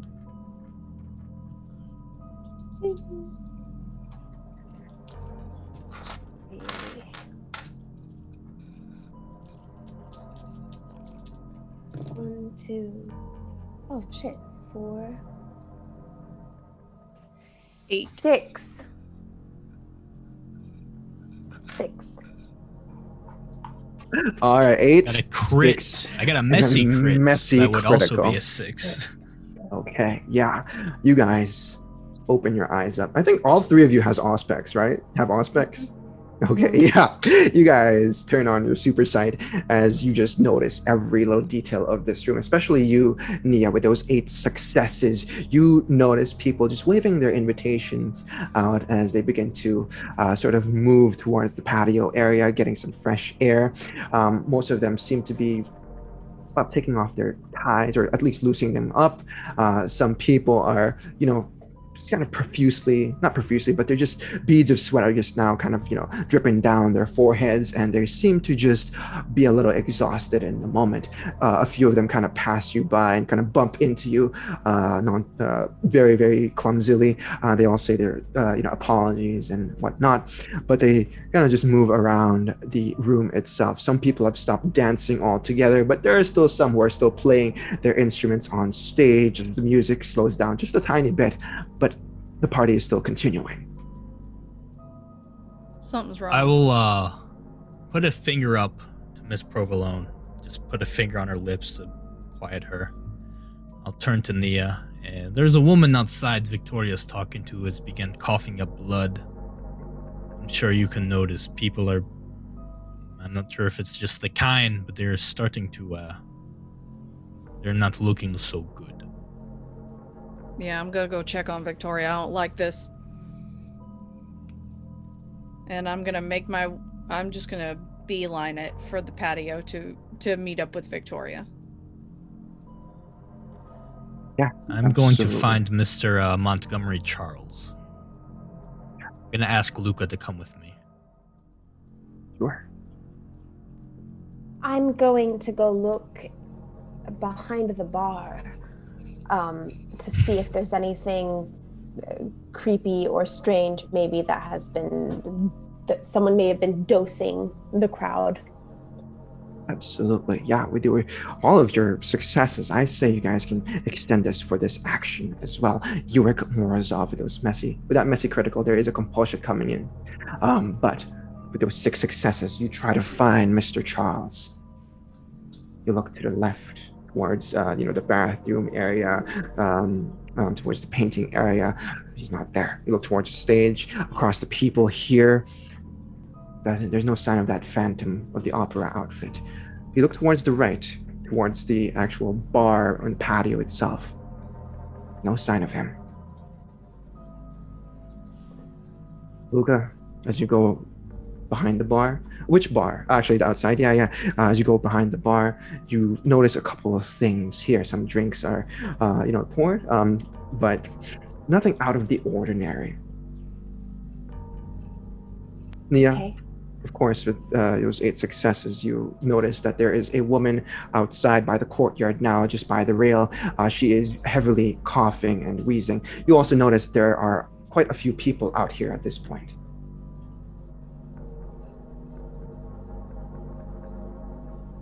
Victoria. There's no signal. Something's wrong. The lady just started coughing blood. And now there's all these people. Is it? Well, I feel fine, and I drank the champagne. Yes, so it might be in the air. that makes sense. We ain't exactly breathing in here. We need to figure out what's going on. In the meantime, mirror who you got around you. Give a cough here and there. Fan your fur a little bit. Right. You gotta. Luca's just behind the bar, by the way. She's rummaging through some stuff. What you notice, Luca, is the bartender as well. He's like just looking at you kind of weirdly, but he has taken off his tie and he's definitely unbuttoned his shirt. And What he's wet. is He's wet. wrong with you? I'm sorry, ma'am. It's just really hot. And he kind of pours himself a drink or two, and he begins just gulping down glass after glass. I'm sorry, it's just really hot. Can I activate a premonition? Absolutely. Okay. I passed my rouse check. Okay. Let's see the premonition roll. 3. With 3 successes. Okay. And what are you focusing your aspects at? Is it the person, the drinks, the bar? What are you using your aspects on? The bartender. Bartender. Okay. As you perhaps, look at him disgustingly as he's dripping in sweat, you begin to see past the normal senses, and everything kind of opens up to you in a bright flash. Around you, everything is reshaped into a form of a gallery. In this gallery, there are paintings all across the room. 2 on the left, 2 on the right, and 2 up the very front. On each of these paintings are people, tenants of this place. Bella Provolone, Mr. Charles, actually not Mr. Charles, the tenants rather, Miss Susan Boyles, Chris Walters, Cyril, Richard. You see all of their portraits here. Each of these portraits, as you examine them one by one, are oozing with red liquid from the very top, dripping downwards slowly. You look towards Boyles first, as it kind of gets deformed, her portrait itself, as seen on roll 20. And her eyes and her nose and her mouth begin just pouring out blood. You look towards the next picture, which is Bella Provolone's. Same thing. Her eyes, her nose, her mouth, oozing blood. Same for Chris Walters, Nakamura, Cyril, Richard. And as you look behind you, you see 3 portraits. Yours, Nia's, and Yurik's. As you draw closer and closer to them in this beautiful gallery, you can't see their faces. They're just blank.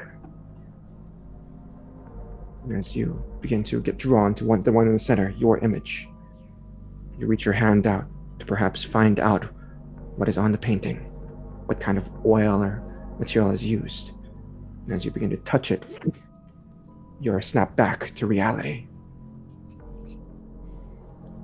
You find yourself touching the sweaty bartender. I just look at him and I just go, cough, cough, and I walk and I try to find my group. Oh, they're just right there, but by the bar, actually, just over the bar itself. Oh, Nia hey. and Victoria, you guys would have noticed this. She just Yeah. touched the bartender. I- Only a second or two has passed. Is this not Yeah. magical? You're a Tremere? Yeah? I can't tell. I'm gonna kick on Sense the Unseen again. Which Yeah. is my wits and awareness. Mhm.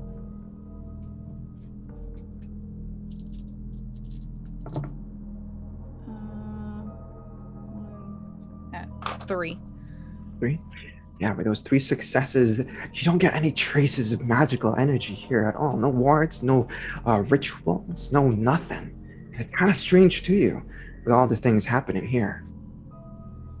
I'm gonna go up to somebody that is coughing and appearing hot, and I'm just gonna go, "Are y'all all right now? I'm from south of Texas, right along the border, so I'm not feeling too hot, but it seems like y'all are all having a bit of the vapors right now. You all right?" Well, I don't know, he says as he kind of waves his mask and his invitation on his face. And, it's very hot.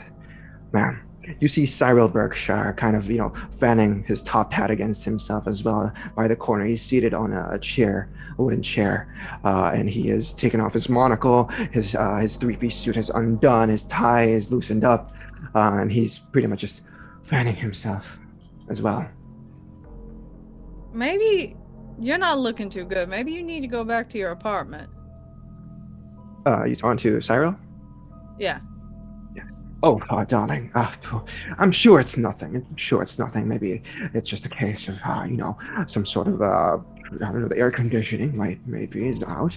But yeah, perhaps I should return if they've fixed the system. I tell you what, it does appear like maybe the AC's broken. So if you go back to your apartment, call the front desk, tell them it looks like we got an AC issue here. And you know what? Just send me a message. Let me know if the AC feels any different. Let's see if it's a building issue. Right. Of course, darling. Of course, he says as he stands up, very weakly in this moment. Do you need help? Can accompany you? Please. There's only one I'd like to accompany me, and she seems a little preoccupied at the moment. And he kind of looks in Nia's direction.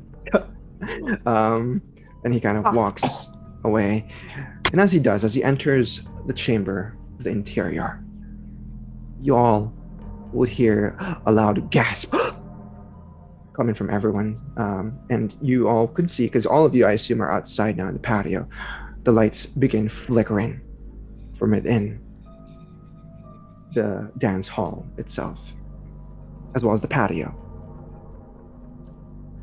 We have got to get out of here. I have a very inspired idea about this whole cough situation. If you were to try and find people like us, cough, one way to do it is to infect people not like us, cough. Oh yes, where is Yurik? Let us find him and retire for the evening. Victoria, I'm right here. Oh, I thought you were looking for Mr. Charles. Yeah, why don't we get some people I back was. to their... Yes, stop hiding in the shadows. Come on, let us leave. Mr. Charles is nowhere to be found. Let's get people back to their I- apartments. Yes. Let's. Mr. Chalers. Wait, Mr. No, I believe he is behind this. What? You think he's This trying is to his weed us out? party.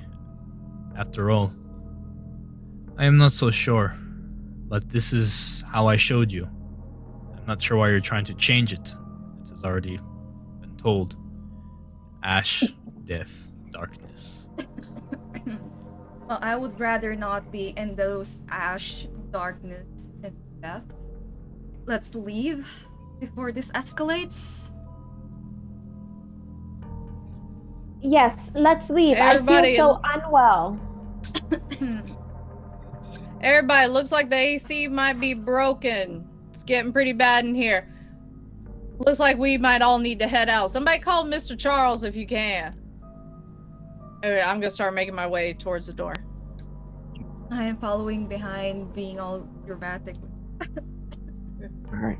And all of you begin to go inside the dance hall itself. You notice, now that they've pointed out that perhaps there is no air coming in, or maybe there's just minimal air coming in, and it's actually very hot in here.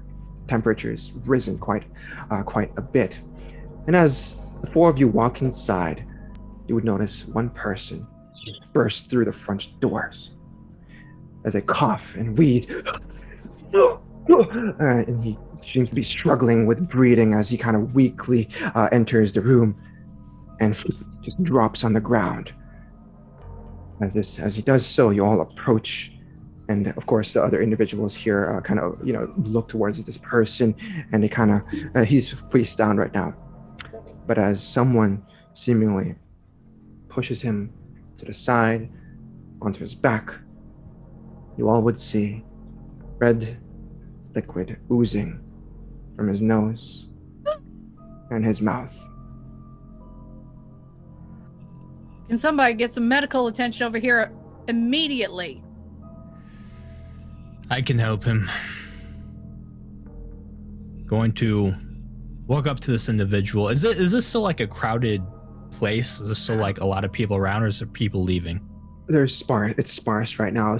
Most people have begun to move out of the room itself. Some of them are on the patio. You don't know if people have left through the front door. Maybe some in the bathroom. But yeah, there's a lot of space here. I will walk up and I'll just offer my hand. Come with me if you want to live.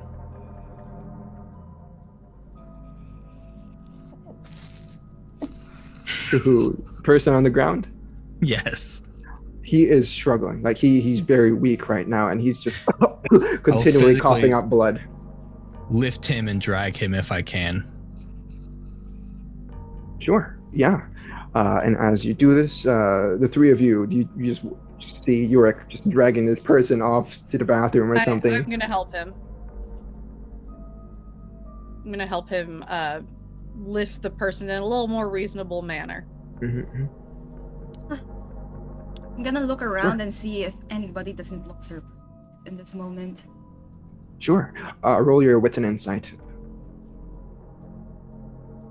Luca, do you do anything in specific in this particular moment? Arouse my blood to wits. I will just be coughing. Cough. Cough. Taking part in the dramatics of things. Luca, Theater of it, darling. fantastic actress as always. Cough. Okay. With that one success, Victoria, you're too caught up in the with Luca's performance at the moment. You begin to cough out yourself and be a little more, in the same vibe as them. But Yurik and Nia, you managed to drag this person out in an isolated area, perhaps by the bathrooms. What do you do with him? I am starving. I will drink. Kill him. Just take all of the blood, whatever's left. Yeah, go ahead and take your hunger down to 0. Nia, I imagine you're just keeping watch to see, nobody's, approaching, or you see him, sink his fangs in. Do you just like get disgusted and leave, or what do you do? I'm definitely keeping watch, and I'm mad as hell. I have seen many things happening tonight. I need to be on my best. And I'm feeling on my best now. You fucking better be.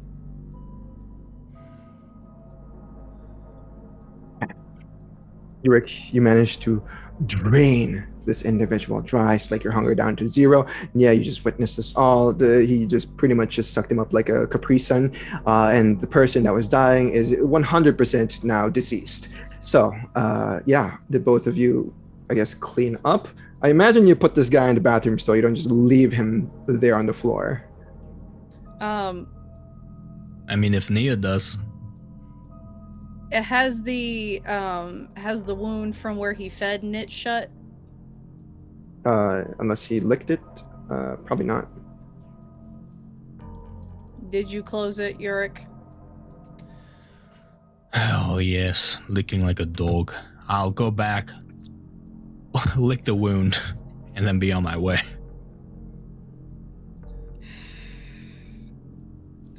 Nia is going to come out kind of disappointed from the bathroom in case anybody sees her.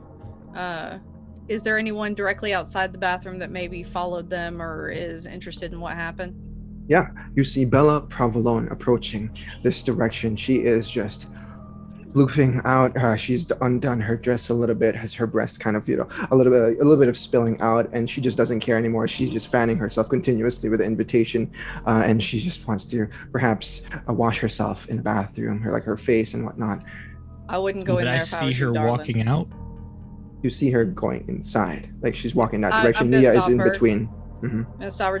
I wouldn't go in there if I was you, darling. Somebody's already apparently the proper term I think would be expired from what's happening right now. I think we all need to get out of here while this situation is uncomfortable as opposed to deadly. I need to wash my face. I'm sorry.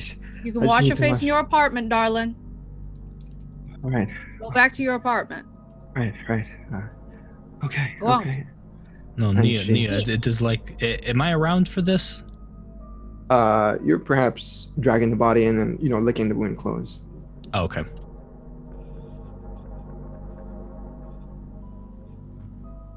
But Yeah, if I'm not there to see this, then never mind.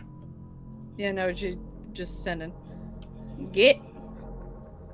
Everybody, go on, get back to your apartments. Okay. Clearly ain't safe in here. As you do this, you see another person fall to the ground, right in the middle of the dance floor, blood oozing out of their mouths and nose. Have people started to leave from me hollering that? They're trying to leave, but some of them are just a little lightheaded and dizzy on the patio. Even the governor is out in the patio. He's just laying on the ground itself. Can I look for Kristoff? Sure. Yeah, you would notice him outside as well as that's the last place you saw him. And he seems to be attending to more people. He's trying to figure out what the hell's going on. Does he look affected? Yeah, he's sweating profusely. Oh god. We need to clear out everyone back to their apartments. I'm trying to help somebody like grab the nearest person and just try to haul them out of the place. Yeah, you slump them over I'm assisting with this, trying to just get as many of the kind out as humanly possible. Yurik will go up to each individual and just use compel each time. Just walk up to a person, look them in the eye, go home. Then the next person, go home. The next person, go home. Is there a microphone or like in the DJ booth or something? Sure, yeah. I'm going to go use the microphone and I'm going to make sure the music is cut. I'm going to say, Everybody in this party, cough, must go home immediately, cough, because you will be sick if you stay here. There is some sort of leak. A leak. Cough. I approach Luca in the stage, and then like, may I? You carrying the person with you? No. You just drop the person there with Nia? Yeah. Okay. Nia's like, I got her. Let's go. Thank you. Luca, may I? Sure, if you think you can do better. I'm not doing better. I'm just saying the. Thank you very much, guys, for joining in. We're really sorry about the leak. We are trying to call the authorities to see if they can fix this.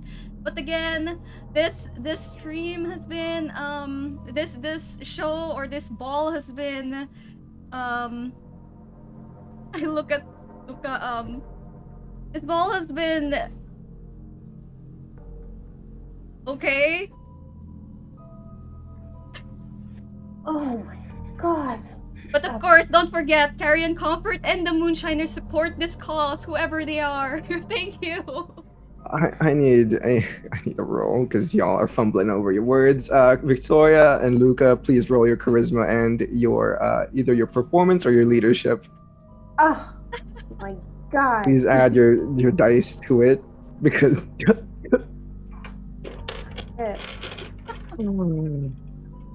Let's see. What And we have a free messy critical, so I think it's gonna go to Luca in this moment.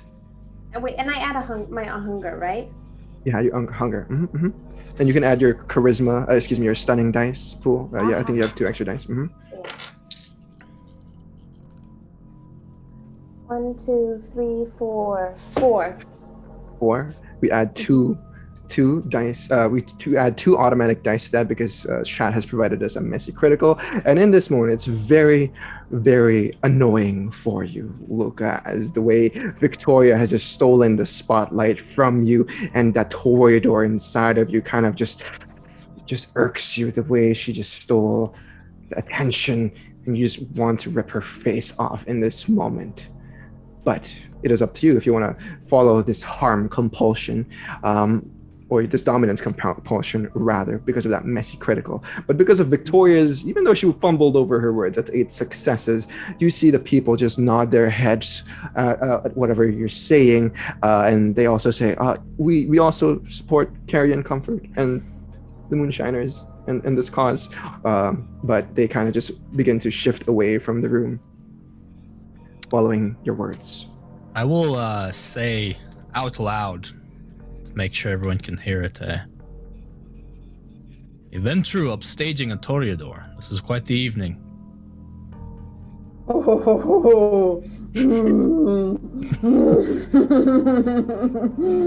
Does it look Does it look like anyone heard that? No, fortunately, no. Nobody seemed to be paying attention after their performance on stage.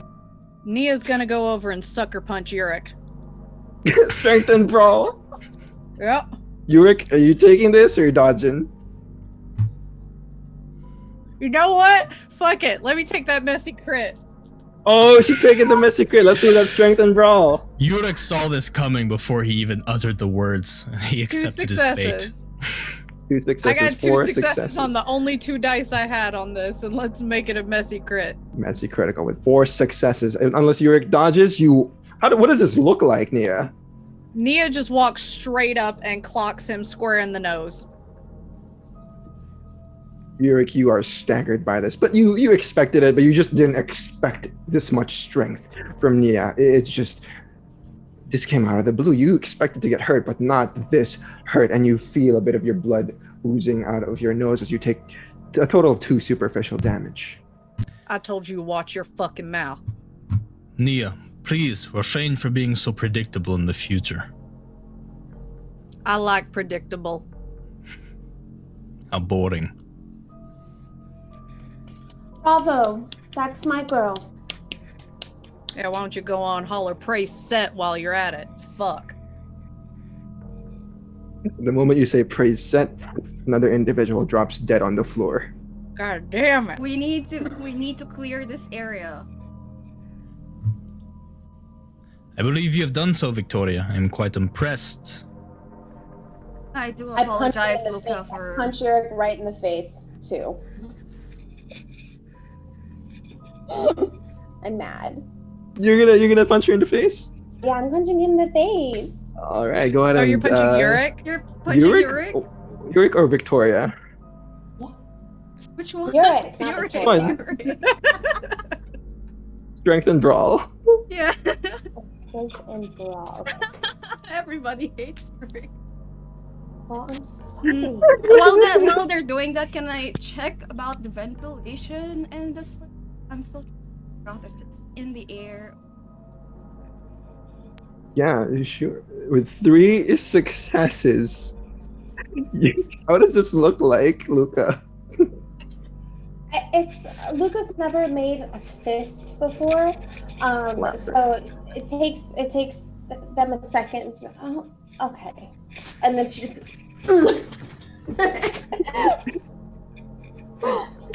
Oh, That was a nice try, baby girl. Bully, you got no audio, by the way. But yeah, as Yurik takes another, he takes the punch from Nia, and right after Nia says those words, another smack comes across your face on the other side of the cheek, and you take 2 superficial damage. All right, nose let's is get now- everybody out. And knock nose the is voice now- right out of him. Yeah, his voice is gone. Knock the audio.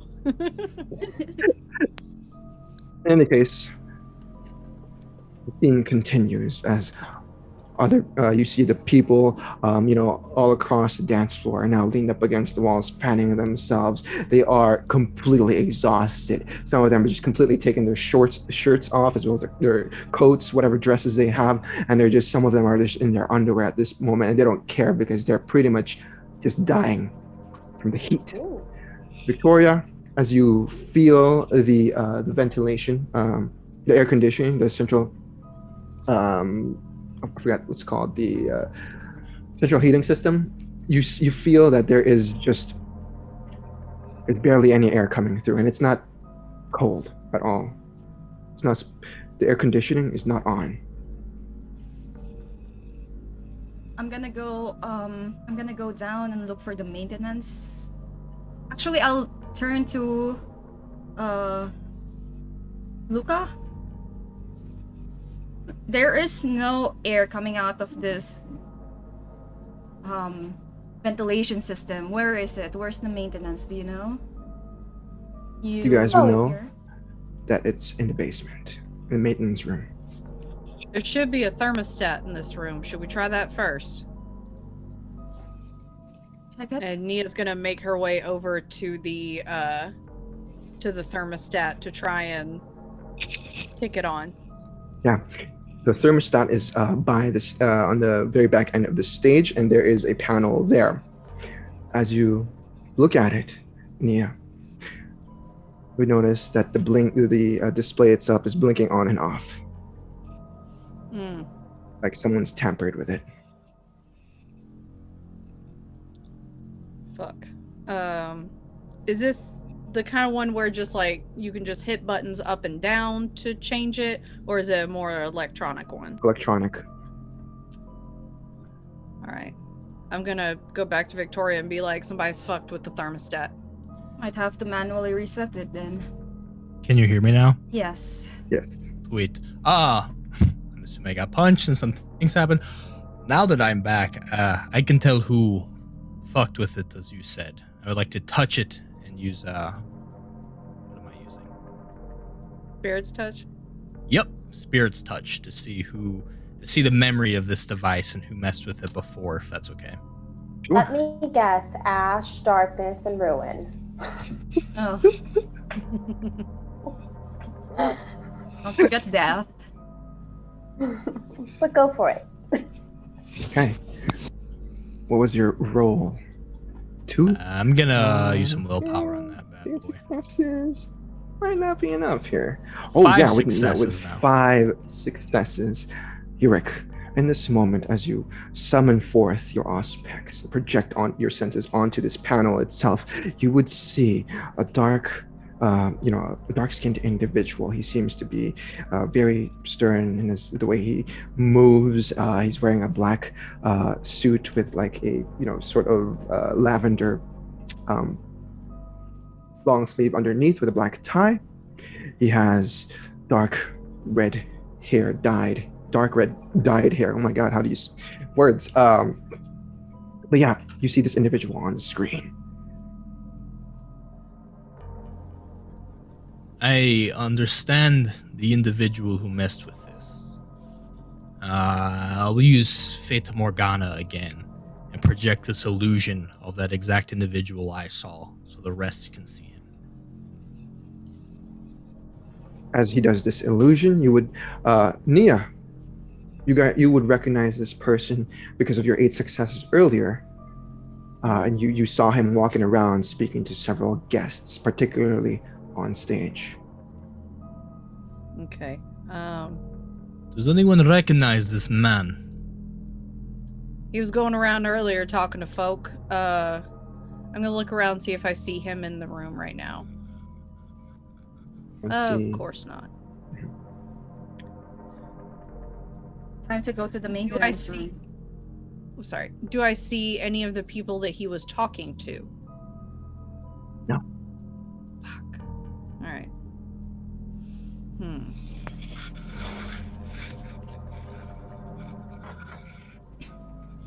I'm just gonna tell you, he was talking to folks earlier, but now I don't know where the fuck he went. Perhaps I have an idea. Can I use a premonition to try to figure out where this man is or where he is heading to? Before that, I need one of you, only one of you, perhaps the smartest, the one that has the most intelligence, to roll your intelligence and your composure. Yurik is the smartest. Probably not. I've got 3. My intelligence and composure makes a 6. If anybody can beat that. I only have 5. Whoever rolls, go ahead and add 2 dice to that.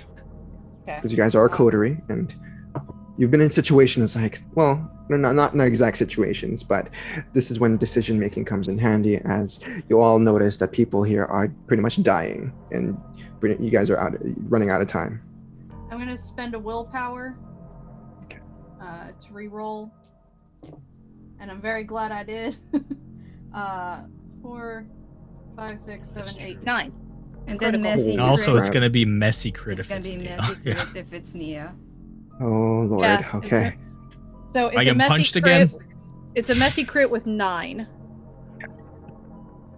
With 9 successes, Nia, you begin to start to piece things together quickly. You are the premier of this group. You are the most intellectual of them, and decision-making usually falls onto your hands regarding situations like this. First things first, you guys are at an unknown party. You don't see any kindred here. It was a social event for Kai. Second, these people here, you barely know them. And it may not matter now, but it may matter in the future, the fact that you don't really care about them. None of them are your touchstones. None of them are your business partners. None of them are your blood dolls or herd. Why do you even have to investigate? Third, they're dying. Seems like there's something going on with the air ventilation system, and maybe someone has tampered with the machinery itself. But does it really matter to you or your coterie? Why are you even here? Why are you trying to help these people? And all these thoughts linger in your mind in this moment as you try to make a concrete plan. Also, Yurik is a complete asshole. Who, me? That we knew. Not a All right, surprise. so Nia knows, if she thinks about it long enough, that she cares not about the people, but more about the security of the building. That if something bad happens, that means cops are gonna come.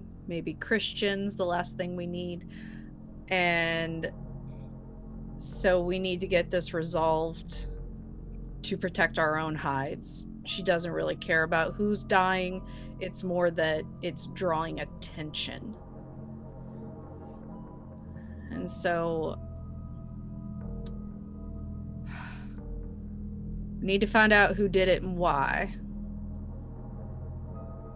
We know who did it. I showed you. The why I am not so sure. How We about don't know let's his name, fix we don't know where he the is. ventilation first before we figure out the why. We're wasting time and the kind are dying. Is there a maintenance person in this building? There should be one. Where is it? Is it in the basement? You said it You was in the guys- basement, right? The three of you would know that there is a maintenance person here.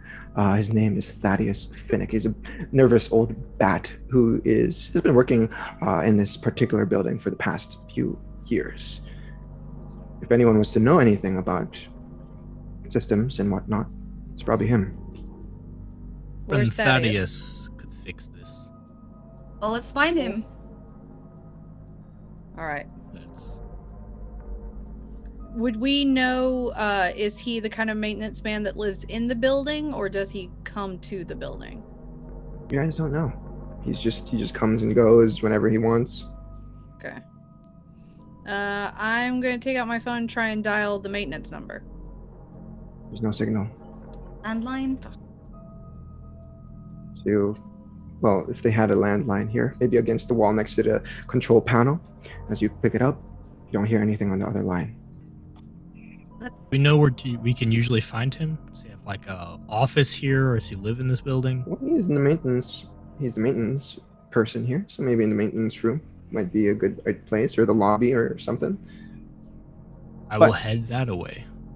At this moment, Luca, I need you to make a wits and insight roll. Add 2 dice to it. Okie dokie. What's gonna happen? Oh my gosh. Wits and insight. There you are. And then add 2 dice. One of them will be my hunger dice. Okie dokie.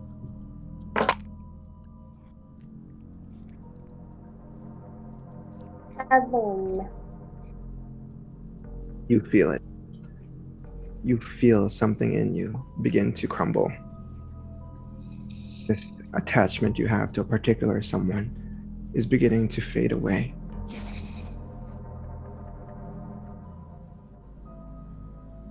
Do I know who? You know exactly who. Your beloved retainer, Bea. You just realize in this moment that she too might be affected by everything going on here. And I'm not caring about it anymore. I'm sorry, what was that? And I don't care. I'm noticing that I don't care that she might be affected. Oh, no, you just notice it in this moment. You just feel it. Well, she's bloodbound to you. I'm not sure if you truly care about her or not. She's not your touchstone or anything, but she's been with you throughout the years, and it's really up to you how you want to handle this. Do you actually care about this retainer, or... Oh, I do care. And I want to go find her. Luca, darling, what's wrong? Bea, I think she's still in the building. Oh my, and I should just probably make sure she's all right, being that she's my assistant. We should probably go back to our apartment. I'm gonna go to the basement. Not understand why, but I do know she's important to you. You should check on her. I'm sure she'll be dead Yeah, very I think soon. she's still at the apartment. Let's go. I will find the maintenance man in the meantime. Yes? Yeah, I'm gonna go to the basement in the maintenance room.